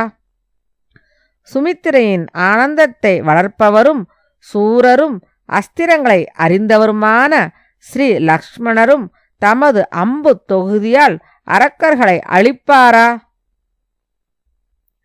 கடுமையாய் ஜுவலிக்கும் அஸ்திரங்களைக் கொண்டு ஸ்ரீராமர் ராவணனை உற்றாருடன் யுத்தத்தில் கொள்வதை நான் சொற்ப காலத்தில் காண்பேனா? பொன் போன்ற விரும்பத்தக்க நிறமும் தாமரை போன்ற வாசனையும் உடைய அவர் முகம் என்னை விட்டு பிரிந்த வருத்தத்தால் நீரற்று வெயிலில் வாடிய தாமரை மலர் போல் வறட்சி அடையாமல் இருக்கிறதா? தர்மத்தின் காரணமாக அரசை துறந்தாலும் என்னை கால்நடையாக காட்டிற்கு அழைத்து வந்ததிலும் துன்பமும் அச்சமும் சோகமும் அடையாதவர் இப்பொழுது மனதில் தைரியத்துடன் இருக்கிறாரா? தூதரே, அவருக்கு தாயிடத்தும் தந்தையிடத்தும் வேறு யாரிடத்தும் உள்ள அன்பு அவர் என்னிடம் வைத்த அன்பினும் சிறந்ததாகவோ அல்லது அதற்கு சமமாகவோ ஆகாது. அப்படிப்பட்ட பிரியமுடன் அவர் செய்தியை கேட்கும் வரைதான் நான் உயிருடன் இருப்பேன். அவ்வானர சிரேஷ்டரை நோக்கி, இனியவளான தேவி, பெரும் பொருளமைந்ததும் செவிக்கினியதுமான இவ்வார்த்தையை கூறிவிட்டு மீண்டும் ஸ்ரீராமரை பற்றிய அழகிய வார்த்தைகளை அவரிடமிருந்து கேட்பதற்காக மௌனமாயிருந்தாள். அஞ்சத்தக்க ஆண்மை படைத்த ஹனுமார் சீதை கூறியதை கேட்டு தலைமேல் கைகூப்பிக் கொண்டு பின்வருமாறு பேசலானார். தாமரை கண்ணரான ஸ்ரீராமர் நீங்கள் இங்கிருப்பதை அறியார். அதனால்தான் இந்திரன் சசிதேவியைப் போல் உங்களை இங்கிருந்து உடனே அழைத்து போகவில்லை. ஸ்ரீராகவர் என்னுடைய சொல்லை கேட்டவுடன் வானரங்களும் கரடிகளும் நிறைந்த பெரிய சேனையை திரட்டிக்கொண்டு விரைவில் வருவார்.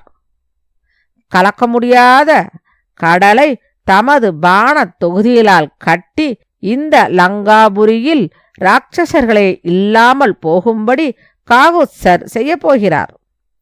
ஸ்ரீராமருடைய வழியில் எதிர்த்து யார் நின்றாலும் யமதர்ம ராஜாவானாலும் தேவர்களானாலும் அசுரர்களானாலும் அவர்களை அப்பொழுதே அவர் அழித்து விடுவார்.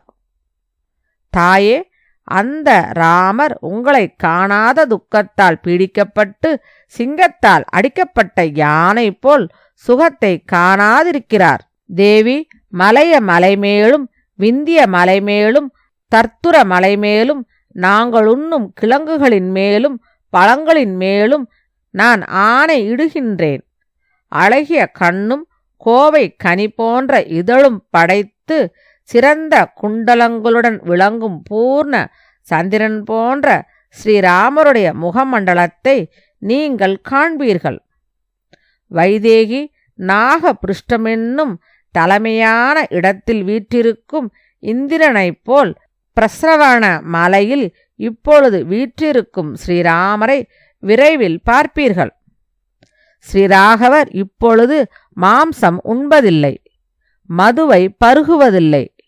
நாள்தோறும் 5ஆம் யாமத்தில் அந்தி பொழுதில் காட்டில் சேகரிக்கப்பட்ட காய் கிழங்கு உணவுகளையே புசிக்கிறார். மனம் உங்களிடத்தில் சென்று விடுவதால் அவர் தமது உடலிலிருந்து ஈக்களையோ கொசுக்களையோ ஓட்டுவதில்லை.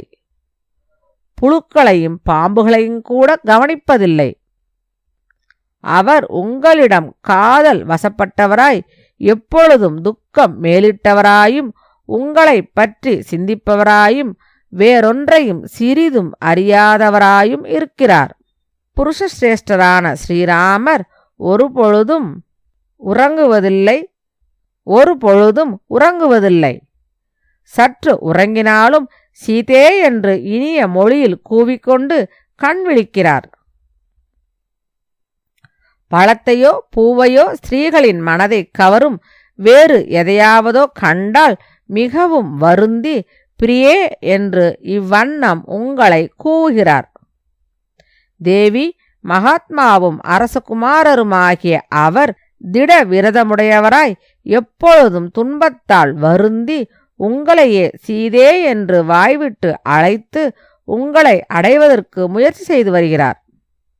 வைதேகி ஸ்ரீராமரை பற்றிய செய்தியை கேட்டு சோகம் நீங்கியவளாயினும் அவருடைய துக்கத்தை கேட்டு அதற்கொத்த துக்கமுடையவளாய் சரத்கால தொடக்கத்தில் மேகம் சிறிது மூடின முழு மதி இரவு போல் விளங்கினாள். இங்கனம் 36வது சர்க்கம் முற்றும்.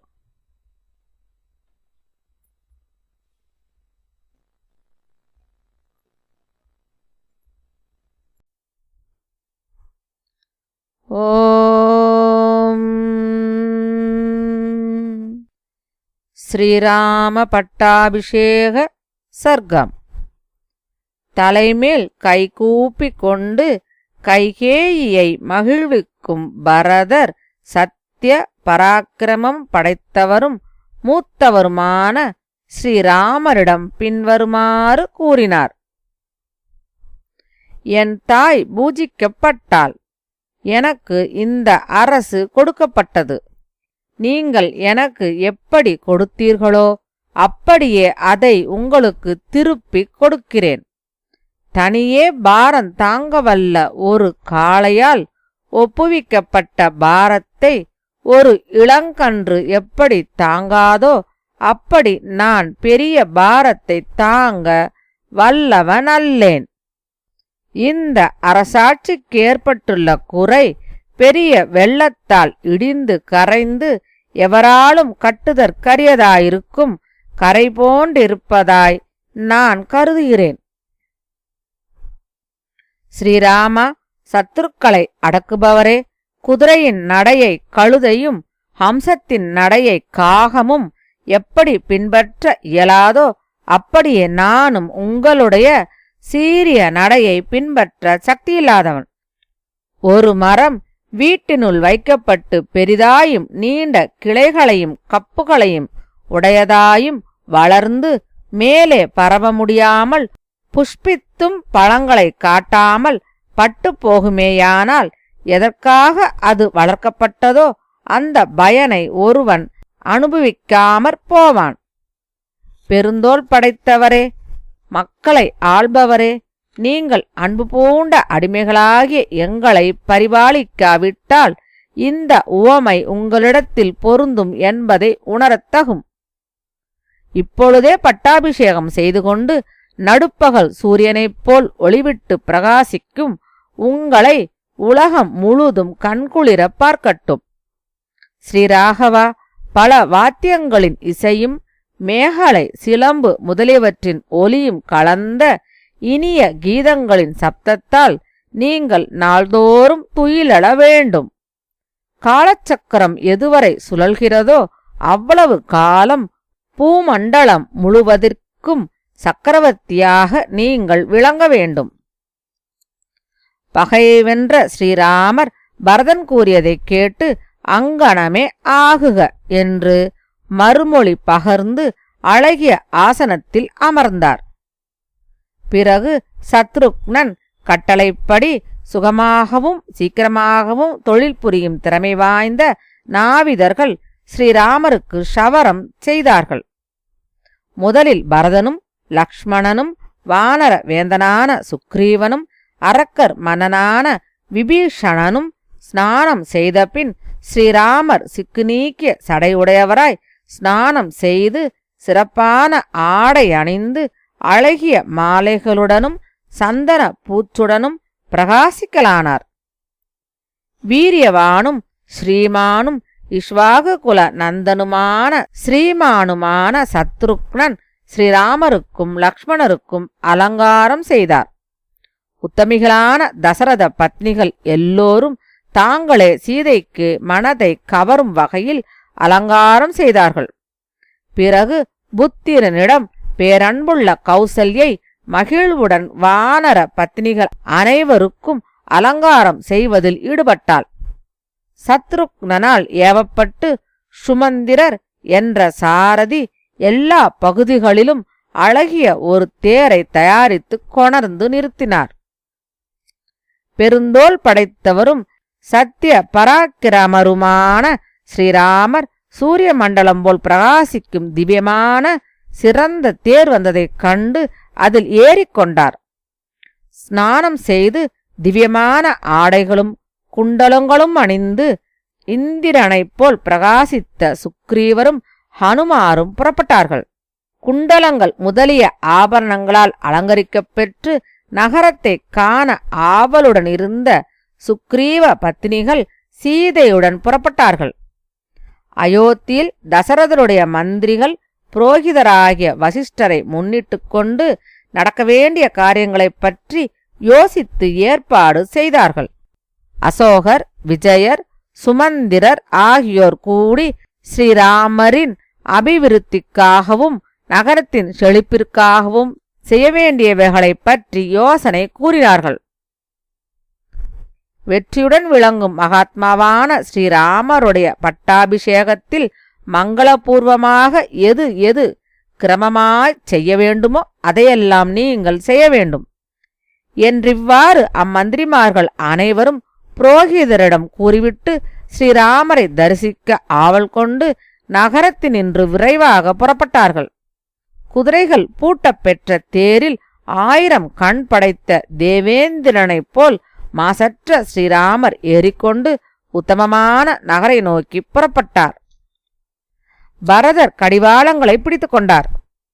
சத்ருக்னர் குடைபிடித்தார். லக்ஷ்மணர் தலைக்கு மேல் விசிறியால் வீசினார். அரக்கர் வேந்தராகிய விபீஷணர் முன் நின்று கொண்டு சந்திரனைப் போன்ற மற்றொரு வெண் சாமரத்தை வீசினார். அப்பொழுது ஆகாயத்தில் ரிஷிகணங்களும் மருத்துக்களுடன் கூடிய தேவர்களும் ஸ்ரீராமருடைய புகழை பாடும் இந்நொலி கேட்டது. பிறகு மகா தேஜஸ்வியான வானர வேந்தன் சுக்ரீவன் சத்ருஞ்சயம் என பெயர் பெற்று மலை போலிருந்த ஒரு யானை மேல் ஏறிக்கொண்டான். வானரர்கள் மானிட உருக்கொண்டு எல்லா ஆபரணங்களும் அணிந்து 9000 யானைகளின் மேலேறிக்கொண்டு செல்லலானார்கள். புருஷோத்தமராகிய ஸ்ரீராமர் சங்கு, பேரி, துந்துபி முதலிய வாத்தியங்கள் ஒலிக்க அரண்மனைகள் நிறைந்த நகரை நோக்கிச் சென்றார். பிரகாசிக்கும் திருமேனியுடன் பரிவாரங்கள் சூழ தேரில் வந்து கொண்டிருந்த அதிரதரான ஸ்ரீராமரை எல்லோரும் கண்டு களித்தார்கள். சகோதரர்களால் சூழப்பெற்ற மகாத்மாவாகிய ஸ்ரீராமரை ஜய விஜயீபவ வெற்றியுடன் விளங்குவீராக என்று வாழ்த்திவிட்டு அவரால் பிரதிமரியாதை செய்யப்பட்டு அவர்கள் அவரை பின்தொடர்ந்து சென்றார்கள். மந்திரிகளாலும் பிராமணர்களாலும் குடிமக்களாலும் சூழப்பெற்ற ஸ்ரீராமர் நட்சத்திரங்களுடன் கூடிய சந்திரனைப் போல் அழகுடன் விளங்கினார். தூரியம், தாளம், ஸ்வஸ்திகம் முதலிய வாத்தியங்களை வாசிப்பவர்கள் முன் செல்லவும் மகிழ்ச்சி பொங்க மங்களம் பாடுபவர்கள் சூழ்ந்து வரவும் அவர் சென்றார். மஞ்சள் மங்களாட்சதையும் மோதகங்களும் கையிலேந்தியவர்களும் பசுக்களும் கன்னிப்பெண்களும் பிராமணர்களும் ஸ்ரீராமருக்கு முன்னே சென்றார்கள். சுக்ரீவனுடைய நட்பை பற்றியும் வாயுகுமாரனுடைய பிரபாவத்தை பற்றியும் வானரர்களின் அருஞ்செயல்களைப் பற்றியும் அரக்கர்களின் பலத்தை பற்றியும் விபீஷணருடன் கூடியதைப் பற்றியும் ஸ்ரீராமர் மந்திரிகளிடம் கூறினார். அதைக் கேட்டு அயோத்தியாபுரவாசிகள் ஆச்சரியமடைந்தனர். தேஜஸ்வியான ஸ்ரீராமர் இதை கூறிவிட்டு வானரர்கள் புடைசூழ மகிழ்ச்சியுடன் கூடிய மக்கள் நிறைந்த அயோத்தியில் புகுந்தார். அப்பொழுது பட்டணத்து மக்கள் வீடுதோறும் கொடிகளை உயர்த்தினார்கள். பின்னர் ஸ்ரீராமர் இஷ்வாகு குலத்தின் பரம்பரையாய் வசித்து வந்த தமது தந்தையின் அழகிய அரண்மனையை அடைந்தார். சக்கரவர்த்தி திருமகனாகிய ஸ்ரீராமர் மகாத்மாவாகிய தந்தையின் அரண்மனையை அடைந்து அதனுள் சென்று கௌசல்யைக்கும் சுமித்திரைக்கும் கைகேயிக்கும் அபிவாதனம் செய்துவிட்டு தர்மிஷ்டர்களில் சிறந்த பரதனை பார்த்து ஆழ்ந்த கருத்துடைய இனிய சொற்கொண்டு பின்வருமாறு கூறினார். அசோக வனத்துடன் கூடியதும் முத்துக்களாலும் வைடூரியங்களாலும் அலங்கரிக்கப் பெற்று விசாலமாய் சிறந்து விளங்கும் என் மாளிகையை சுக்ரீவருக்கு கொடு. சத்திய பராக்கிரமனான பரதன் அவ்வார்த்தையை கேட்டதும் சுக்ரீவரை கைப்பிடித்து அழைத்து கொண்டு போய் அம்மாளிகையில் சேர்ப்பித்தார். சத்ருக்னரால் கட்டளையிடப்பட்ட ஆட்கள் எண்ணெய் நிறைந்த தீபங்களையும் கட்டில்களையும் விரிப்புகளையும் விரைவில் அங்கு கொணர்ந்து சேர்த்தனர். மகா தேஜஸ்வியான பரதர் சுக்ரீவரை பார்த்து ஸ்ரீராமருடைய அபிஷேகத்திற்கு தீர்த்தங்கள் கொண்டுவர தூதர்களுக்கு உத்தரவிடுங்கள் என கேட்டுக்கொண்டார். சுக்ரீவர் உடனே எல்லா ரத்தினங்களும் இழைக்கப்பெற்ற பொற்குடங்கள் 4 வானர சிரேஷ்டர்கள் 4 கொடுத்தார். வானரர்களே, 4 சமுத்திரங்களின் தீர்த்தங்கள் நிறைந்த குடங்களுடன் விடியற்காலையில் காத்திருக்கும் வண்ணம் செய்யுங்கள் என்றிவ்வாறு கட்டளையிடப்பட்டவர்களும் யானைகளைப் போல் பெரியவர்களும் கருடனைப் போல் வேகவான்களுமான வானரர்கள் விரைவில் ஆகாயத்தில் கிளம்பினார்கள். ஜாம்பவானும் ஹனுமாரும் வேகதர்சி என்ற வானரனும் ரிஷபனும் தீர்த்தம் நிறைந்த குடங்களை கொணர்ந்தார்கள். குடங்களில் 500 நதிகளின் தீர்த்தங்களையும் கொணர்ந்தார்கள். பலசாலியான ஜாம்பவான் கிழக்கு சமுத்திரத்தின் ஜலம் நிறைந்த ரத்தினமிழைத்த குடத்தை கொணர்ந்தார். ரிஷபர் தெற்கு சமுத்திரத்திலிருந்து சிகப்பு சந்தன மரக் கொம்புகளால் மூடப்பட்ட பொற்குடத்தில் தீர்த்தத்தை விரைவாய் கொணர்ந்தார். வாயுவேகம் பெற்ற கவையன் என்ற வானரர் மேற்கு சமுத்திரத்தினின்றும் பெரிய ரத்தின குடத்தில் குளிர்ந்த தீர்த்தத்தை கொணர்ந்தார்.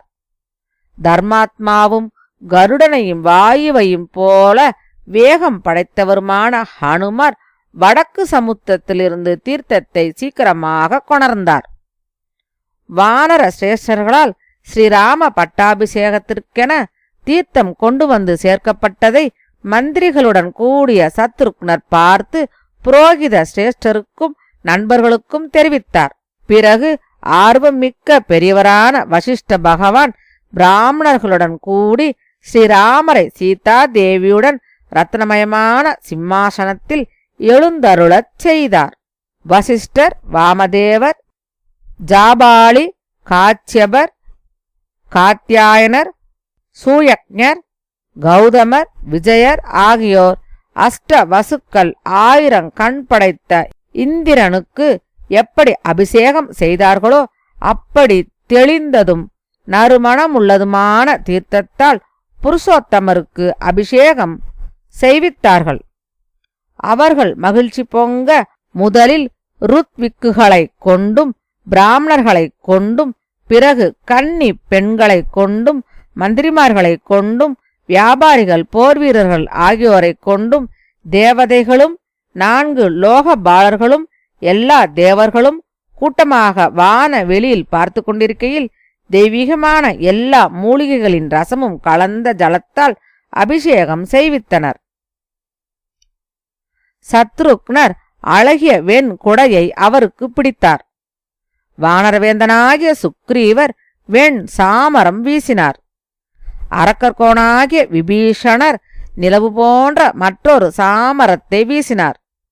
இந்திரனால் ஏவப்பட்ட வாயு பகவான் பொன்மயமான 100 தாமரைகளால் ஆன ஒளிமிகுந்த மாலையை ஸ்ரீராகவருக்கு அளித்தார். எல்லா ரத்தினங்களும் இழைத்து நடுநாயகமான சிறந்ததொரு ரத்னத்துடன் கூடிய ஒரு முத்து மாலையையும் புருஷோத்தமருக்கு இந்திரனால் அனுப்பப்பட்ட அவர் அளித்தார். போற்றுதற்குரியவரும் அறிவிற் சிறந்தவருமான ஸ்ரீராமருடைய பட்டாபிஷேக காலமாகிய அப்பொழுது தேவர்களும் கந்தர்வர்களும் பாடினர். அப்சர ஸ்திரீ கணங்கள் ஆடினர். ஸ்ரீராகவருடைய அந்த உற்சவ காலத்தில் பூமி பயிரால் செழித்தும் மரங்கள் பழங்களால் செறிந்தும் புஷ்பங்கள் நறுமணத்தால் சிறந்தும் விளங்கின. புருஷோத்தமர் 1,00,000 குதிரைகளையும் கன்றுகளுடன் கூடிய பசுக்களையும் 100 விருஷபங்களையும் முதலில் பிராமணர்களுக்கு தானம் செய்தார். பிராமணர்களுக்கு மேலும் 30 கோடி பொன்னும் சிறந்த பல ஆபரணங்களும் வஸ்திரங்களும் தானம் செய்தார். புருஷோத்தமராகிய ஸ்ரீராமர் சுக்ரீவருக்கு சூரிய பிரகாசம் பொருந்திய ரத்தினங்கள் இழைக்கப்பெற்ற திவ்யமான தங்கஹாரத்தை அளித்தார். மனமகிழ்ந்த அவர் வைடூரியமும் ரத்தினமும் பதிக்கப்பெற்று வைர பதக்கத்துடன் விளங்கிய 2 தோள் வளைகளை வாலி புத்திரனாகிய அங்கதனுக்கு அளித்தார். ஸ்ரீராமர் சிறந்த ரத்தினங்கள் இழைக்கப்பெற்று நிலவொளி போல் பிரகாசிக்கும் ஒப்புயர்வற்ற முத்துமாலையொன்றை சீதைக்கு கொடுத்தார். சீதை அன்புடன் கடாட்சித்து ஹனுமாருக்கு வெண்மையான 2 திவ்ய வஸ்திரங்களையும் சிறந்த ஆபரணங்களையும் அளித்தாள். ஜனகநந்தினி தனது கழுத்திலிருந்து ஒரு ஹாரத்தையும் கழற்றி வைத்துக்கொண்டு வானரர்கள் எல்லோரையும் பார்த்துவிட்டு தன் நாயகரையும் அடிக்கடி பார்த்தாள். இங்கிதமறியும் அவர் ஜானகியை பார்த்து பின்வருமாறு கூறினார். சௌபாக்கியவதியான சுந்தரி, சக்தியும் விடாமுயற்சியும் புகழும் சாமர்த்தியமும் அடக்கமும் நன்னடத்தையும் ஆண்மையும் பராக்கிரமமும் புத்தியும் ஆகிய இவை எல்லாம் யாரிடம் இருக்கிறதோ, யாரிடம் நீ சந்தோஷமடைகின்றாயோ அவருக்கு இந்த ஹாரத்தை நீ கொடுக்கலாம். கரிய கண் படைத்த அவள் அந்த ஹாரத்தை வாயுகுமாரருக்கு கொடுத்தாள். வானர சிரேஷ்டராகிய ஹனுமார் நிலவு போல் வெண்மையான அந்த ஹாரத்தினால் வெள்ளிய மேகம் சூழ்ந்த மலை போல் பிரகாசித்தார். எதிரிகளை சம்ஹரித்த பூ மண்டலாதிபதியான ஸ்ரீராமர் பிறகு எல்லோரையும் கடாட்சித்து விரும்பத்தக்க பரிசுகளை துவிதன் மைந்தன் என்ற இருவருக்கும் அளித்தார். வானர பெரியோர்கள் அனைவரும் மற்றும் வானர தலைவர்கள் எவர்களோ அவர்களும் ஆடைகளாலும் ஆபரணங்களாலும் அவரவருக்கேற்றபடி கௌரவிக்கப்பட்டார்கள். விபீஷணரும் சுக்ரீவரும் ஹனுமாரும் ஜாம்பவானும் மற்றுமுள்ள வானர சிரேஷ்டர்கள் எல்லோருமே விரும்பத்தக்கனவும் ஏராளமானவையுமான எல்லா ரத்தினங்களாலும் எதையும் குறைவின்றி முடிக்கும் ஸ்ரீராமரால் கௌரவிக்கப்பட்டு உள்ளம் பூரித்தவர்களாய் அவரவர் இருப்பிடமேகினர். வானர சிரேஷ்டர்கள் எல்லோரும் மகாத்மாவாகிய சக்கரவர்த்தியை நமஸ்கரித்து விடைபெற்று கொண்டு கிஷ்கிந்தைக்கு போய் சேர்ந்தார்கள். ஸ்ரீராம பட்டாபிஷேகத்தை பார்த்துவிட்டு வானர வேந்தரான சுக்ரீவரும் ஸ்ரீராமரால் கௌரவிக்கப்பட்டு கிஷ்கிந்தையின் தலைநகரை அடைந்தார். தர்மாத்மாவும் பெரும் புகழ் படைத்தவருமான விபீஷண மன்னரும் இஷ்வாகு குலச் செல்வமாகிய ரங்கநாத விக்கிரகத்தை பெற்றுக்கொண்டு அரக்க சிரேஷ்டர்களுடன் இலங்கைக்கு புறப்பட்டார். சத்துருக்களை ஒழித்து பெரும் புகழ் பெற்ற ஸ்ரீராமர் நாடு முழுவதையும் நன்றாக அடக்கி உதார குணத்துடன் மிகவும் சந்தோஷமுடையவராய் ஆளலானார்.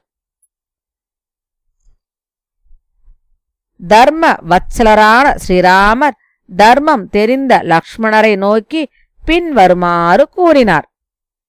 தர்மம் தெரிந்தவனே, முன்னோர்களான சக்கரவர்த்திகளால் வல்லமையுடன் பரிபாலனம் செய்யப்பெற்ற இந்த பூமியை என்னுடன் கூடி நீ ஆள வேண்டும். பிதர்களால் தாங்கப்பட்ட பாரம் எதுவோ அதை எனக்கு சமமாக இளவரசராயிருந்து தாங்குவாயாக. லக்ஷ்மணர் பலவகையாக பலமுறை இனி சொற்களால் வேண்டிக் கொள்ளப்பட்டும் அப்பொறுப்பை ஏற்றுக்கொள்ளவில்லை. அதனால் மகாத்மாவாகிய பரதரை இளவரசராக அபிஷேகம் செய்வித்தார். சக்கரவர்த்திகளில் சிறந்த அவர் பௌண்டரீகம், அஸ்வமேதம், வாஜபேயம் முதலியவற்றாலும் வேறு பலவித யாகங்களாலும் பல தடவை தேவதைகளை ஆராதித்தார். ஸ்ரீராமர் 10,000 வருஷங்கள் ராஜ்ய பரிபாலனம் செய்து சிறந்த குதிரைகளையும் ஏராளமான தட்சிணைகளையும் கொண்ட 100 அஸ்வமேத யாகங்களை செய்தார். முழங்கால் வரை நீண்ட கைகளும் பெருந்தோள்களும் படைத்து பிரதாபசாலியாய் விளங்கிய ஸ்ரீராமர் லக்ஷ்மணரால் சேவிக்க பெற்றவராய் பூமியை ஆண்டார். தர்மாத்மாவான ராகவர் ஒப்புயர்வற்ற ராஜ்யத்தை நண்பர்கள், பங்காளிகள், உறவினர்கள் ஆகியோருடன் கூடி அனுபவித்துக் கொண்டு பலவிதமான யாகங்களால் தேவர்களை ஆராதித்தார். ஸ்ரீராமர் அரசாளுகையில் விதவைகளின் புலம்புதல் இல்லை, கொடிய பிராணிகளின் பயமில்லை, நோயின் பயமும் இல்லை. உலகம் திருடர்கள் அற்றதாயிருந்தது. கெடுதி ஒருவனையும் தொடவில்லை. பெரியவர்கள் சிறியவர்களுக்கு உத்தர கிரியைகளை செய்யவில்லை. எல்லாம் சந்தோஷமாக இருந்தது. எல்லோரும் தர்மத்தில் பற்றுடையவராயிருந்தனர். ஸ்ரீராமரை பார்த்து பின்பற்றியவர்களாய் ஒருவரை ஒருவர் துன்புறுத்தாமல் இருந்தனர். ஸ்ரீராமர் அரசாளுகையில் மக்கள் பல புத்திரர்களைப் பெற்று நோயற்றவர்களாய் கவலையற்றவர்களாய் பல்லாண்டு வாழ்ந்தனர். ஸ்ரீராமர் அரசாளுகையில் ராமன் ராமன் ராமன் என்ற பேச்சு மக்களிடை எப்பொழுதும் நிகழ்ந்தது. உலகம் ராமமயமாக ஆயிற்று. மரங்கள் என்றும் பூக்களை உடையவைகளாயும் எப்பொழுதும் பழங்களை உடையவைகளாயும் பரவிய கிளைகளை உடையவைகளாயும் இருந்தன. மேகம் உரிய காலத்தில் மழை பொழிந்தது. காற்று சுகமாக வீசிற்று. பிராமணர்களும் சத்திரியர்களும் வைசியர்களும் சூத்திரர்களும் பேராசை அற்றவர்களாய் அவரவர் கருமங்களில் திருப்தி அடைந்தவர்களாய் அவரவர் தொழில்களில் ஈடுபட்டவர்களாயிருந்தனர். ஸ்ரீராமர் ஆளுகையில் நாட்டு மக்கள் தருமத்தில் பற்றுள்ளவர்களாய் இருந்தனர். பொய் பேசாதவர்களாயிருந்தனர். எல்லோரும் அவரவர்க்குரிய லட்சணங்கள் பொருந்தியவர்களாகவும் எல்லோரும் தர்மத்தில் ஊக்கம் உள்ளவர்களாயும் இருந்தனர். ஸ்ரீமானான ஸ்ரீராமர் சகோதரர்களுடன் கூடி 11,000 வருஷங்கள் அரசாண்டார். முற்காலத்தில் வால்மீகி மகரிஷியால் இயற்றப்பட்டதும் பொருளையும் புகழையும் ஆயுளையும் அளிக்க வல்லதும் அரசர்க்கு வெற்றியை அளிக்க வல்லதுமான இந்த ஆதி ரிஷி காவியத்தை உலகில் எந்த மனிதன் படிக்கிறானோ கேட்கிறானோ அவன் பாவத்திலிருந்து விடுபடுகிறான். இவ்வுலகில் ஸ்ரீராம பட்டாபிஷேகத்தை கேட்கும் மனிதன் புத்திரனை விரும்பினால் புத்திரனையும் பொருளை விரும்பினால் பொருளையும் அடைவான். அரசன் பூமியை ஜெயிப்பான், சத்துருக்களை அடக்குவான். ஸ்திரீகள் ஸ்ரீராமரால் அன்னை கௌசல்யை போலும், லக்ஷ்மணரால் சுமித்திரை போலும், பரதனால் கைகேயி போலும் நீண்ட ஆயுள் படைத்த புத்திரர்களை உடையவர்கள் ஆவார்கள். மாசற்ற செயல் படைத்த ஸ்ரீராமருடைய விஜயத்தை பற்றிய இந்த இராமாயணத்தை முழுவதும் கேட்டு ஒருவன் தீர்க்காயுளை அடைவான். எவன் வால்மீகியால் இயற்றப்பட்ட இந்த புராதனமான காவியத்தை சிரத்தையுடன் கேட்கிறானோ அவன் கோபத்தை வென்றவனாகவும் கஷ்டங்களை தாண்டி செல்பவனாகவும் ஆவான். தூரதேச யாத்திரையின் முடிவில் உறவினருடன் சேர்க்கையை அடைவான். ஸ்ரீராகவரிடமிருந்து வேண்டும் வரங்களையெல்லாம் இங்கு அடைவான்.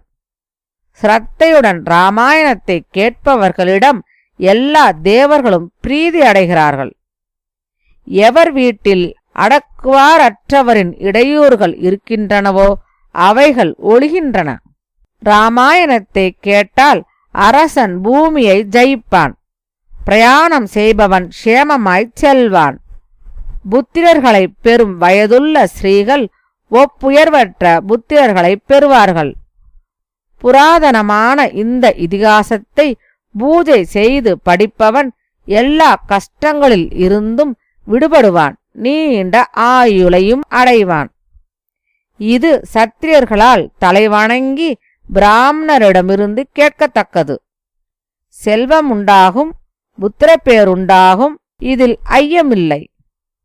விஷ்ணுவும் ஹரியும் நாராயணரும் சனாதனமான பிரபுவும் ஆதிதேவரும் மகாபாகுவான ஸ்ரீராமரே ஆவார். அவர் இந்த இராமாயணம் முழுவதையும் எப்பொழுதும் கேட்கிறவனுக்கும் தொடர்ந்து படிப்பவனுக்கும் அருள் புரிகிறார். பெரும் பொருளடங்கிய இப்புண்ணியமான காவியத்தை கேட்டு ஒருவன் இவ்வுலகில் குடும்ப விருத்தியையும் தனதானிய விருத்தியையும் சிறந்த மனைவிமாரையும் உத்தம சுகத்தையும் எல்லா எண்ணங்களின் சித்தியையும் அடைவான். குறைவற்ற செல்வத்தை விரும்பும் நல்லோர்களால் இவ்வாக்கியானம் நியமத்துடன் கேட்கத்தக்கது.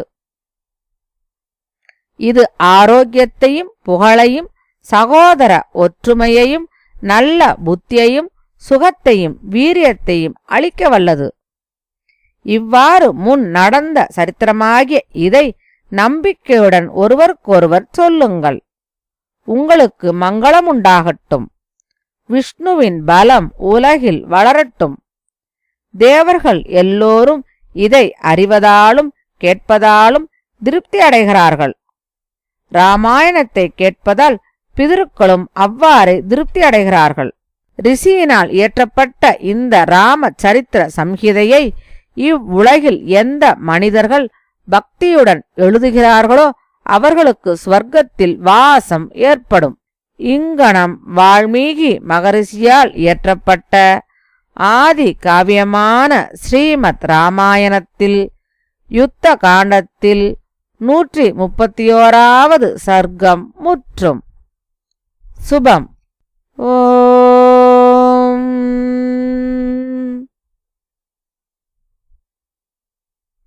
ராம ராம ராம ராம ராம் ராம ராம ராம் ராம ராம ராம். ஓம் ஓம் ராம ராம ராம் ராம ராம ராம்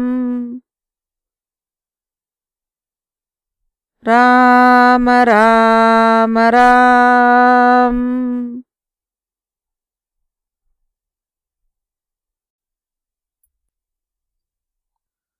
பாராயணத்தை முடிக்கும் முறை. ஜனங்களுக்கு க்ஷேமம் உண்டாகட்டும். அரசர்கள் பூமியை நியாயமான வழியில் பரிபாலிக்கட்டும். பசுக்களுக்கும் பிராமணர்களுக்கும் எப்பொழுதும் மங்களம் உண்டாகட்டும். உலகிலுள்ள பிராணிகள் எல்லாம் சுகமாக வாழட்டும். காலத்தில் மழை பெய்யட்டும். பூமி பயிர்களுடன் விளங்கட்டும். இந்த தேசம் துன்பமில்லாமல் இருக்கட்டும். பிராமணர்கள் பயமில்லாமல் இருக்கட்டும். புத்திரன் இல்லாதவர்கள் புத்திரர்களை அடைந்தவர்கள் ஆகட்டும். புத்திரர்களை உடையவர்கள் பேரன்மார்களை அடையட்டும். தனம் இல்லாதவர்கள் தனம் உடையவர்களாக ஆகட்டும். 100 வருஷம் வாழட்டும். 100 கோடி விஸ்தாரமுள்ள ரகுநாதனுடைய சரித்திரத்தில் ஒவ்வொரு அக்ஷரத்தை சொன்னாலும் மகா பாதகங்களை நாசம் செய்யும். பக்தியுடன் எவன் இராமாயணத்தில் ஒரு பாதத்தையோ ஒரு பதத்தையோ கேட்கிறானோ அவன் பிரம்மாவின் ஸ்தானத்தை அடைகிறான். எப்பொழுதும் பிரம்மாவால் மரியாதை செய்யப்படுகிறான். கோசல நாட்டரசனும் போற்றுதற்குரிய குணங்கள் படைத்தவனும் சார்வ பௌமனுமான சக்கரவர்த்தி திருமகனுக்கு மங்களம். வேத வேதாந்தங்களால் உணர்தற்குரியவனும் மேக வண்ணனும் புருஷர்களும் மோகிக்கும் வடிவழகு உடையவனும் புகழ் படைத்தவனுமாகிய அவனுக்கு மங்களம். விஸ்வாமித்திரருடைய உள்ளத்தில் விளங்குபவனும் மிதிலை அரசனுடைய புண்ணியத்தின் பயனாய் விளங்குபவனும் சார்ந்த மூர்த்தியுமாகிய அவனுக்கு மங்களம். எப்பொழுதும் பிதாவிடம் பக்தியுடையவனும் சகோதரர்களுடனும் சீதையுடனும் கூடி உலகனைத்தையும் மகிழ்விப்பவனுமாகிய ராமபத்ரனுக்கு மங்களம். அயோத்தி வாழ்வை துறந்தவனும் சித்திரகூடவாசத்தில் மகிழ்பவனும் எல்லா முனிவர்களாலும் சேவிக்கப் பெற்றவனும் தீரர்களில் சிறந்தவனுமாகிய அவனுக்கு மங்களம். வில்லும் அம்பும் கத்தியும் தாங்கியவனும் லக்ஷ்மணனாலும் சீதையாலும் எப்பொழுதும் நன்கு பக்தியுடன் சேவை செய்ய பெற்றவனுமாகிய எனது சுவாமிக்கு மங்களம். தண்டகாரண்யத்தில் வசித்தவனும் தேவ சத்ருக்களை ஒழித்தவனும் பக்தனாகிய கழுகரசனுக்கு முக்தி அளித்தவனுமாகிய அவனுக்கு மங்களம். அன்புடன் சபரி அளித்த பழங்களையும் கிழங்குகளையும் பிரீதியுடன் ஏற்றுக்கொண்டவனும் எல்லோராலும் சுலபமாய் அடையக்கூடிய தன்மை உள்ளவனும் பரிபூர்ணமாயுள்ளவனும் சத்துவ குணம் மேலோங்கி நிற்பவனுமாகிய அவனுக்கு மங்களம். ஹனுமானால் வந்தடைய பெற்றவனும் குரங்கரசனாகிய சுக்ரீவனுடைய இஷ்டத்தை பூர்த்தி செய்தவனும் வாலியை வதம் செய்தவனுமாகிய அம்மகா தீரனுக்கு மங்களம் உண்டாகட்டும். ரகுவீரனும் அணை கட்டி சமுத்திரத்தை கடந்தவனும் ராட்சச ராஜனை ஜெயித்தவனும் போர் வீரனும் ஸ்ரீமானுமாகிய அவனுக்கு மங்களம். தெய்வத்தன்மை வாய்ந்த அயோத்தியா நகரை அடைந்து சீதையுடன் பட்டாபிஷேகம் செய்யப்பெற்று ராஜாதிராஜனாய் விளங்கும் ராமபத்ரனுக்கு மங்களம். நமதாச்சாரியருக்கு முன்னவர்களும் வாழ்த்து கூறுவதில் சித்தத்தை வைத்தவர்களுமான எல்லா பூர்வாச்சாரியார்களாலும் பூஜிக்கப்பட்டவர்க்கு மங்களம். தோள் வலி படைத்தவனே, ருதுக்களும் கடல்களும் துவீபங்களும் வேதங்களும் உலகங்களும் திசைகளும் உனக்கு எப்பொழுதும் மங்களங்களை அளிக்கட்டும். சரீரத்தாலோ வாக்காலோ மனத்தாலோ கருமேந்திரியங்களாலோ ஞானேந்திரியங்களாலோ இயற்கையின் இயக்கத்தாலோ எதை செய்கிறேனோ அது எல்லாவற்றையும் பரம புருஷனாகிய நாராயணனுக்கே என்று சமர்ப்பிக்கின்றேன்.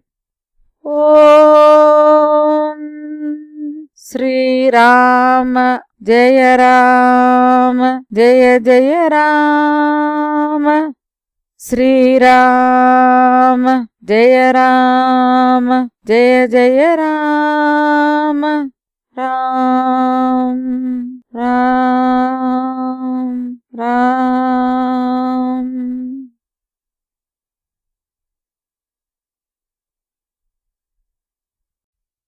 ஓம் சீதாராம ஸ்தோத்திரம். மிதிலாபுரி நாயகி. ரகுகுலத்தை அலங்கரிப்பவர். விதேக மன்னர் குலத்தை அலங்கரிப்பவள்.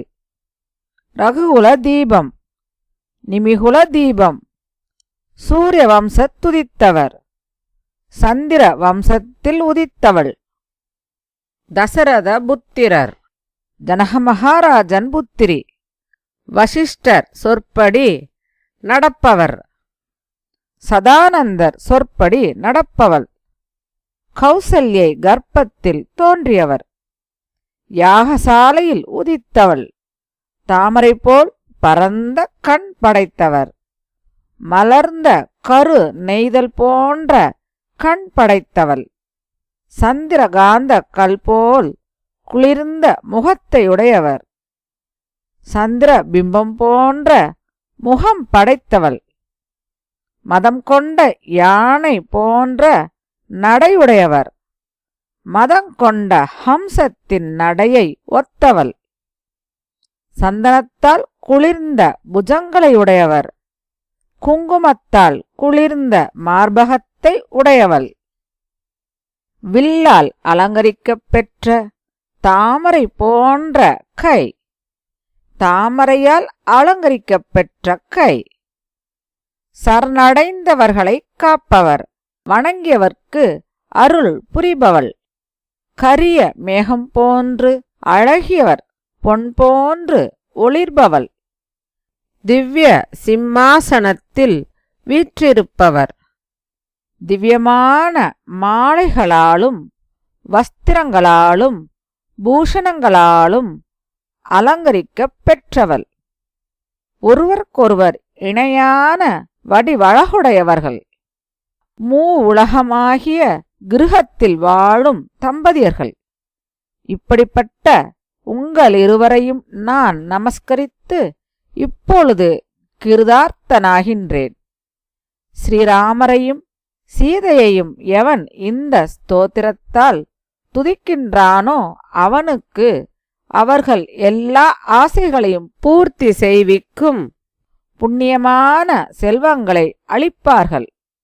இவ்வாறு சிறந்ததும் புண்ணியமானதும் உடனே முக்தி அளிப்பதும் ஹனுமாரால் செய்யப்பட்டதுமான ஜானகி ராமச்சந்திர ஸ்தோத்திரத்தை எவன் காலையில் எழுந்ததும் படிக்கின்றானோ அவன் எல்லா ஆசைகளின் பூர்த்தியையும் எய்துவான். இங்கனம் ஹனுமார் அருளிச் செய்த சீதாராம ஸ்தோத்திரம் சம்பூர்ணம். ஓம் ஓம் ஓம்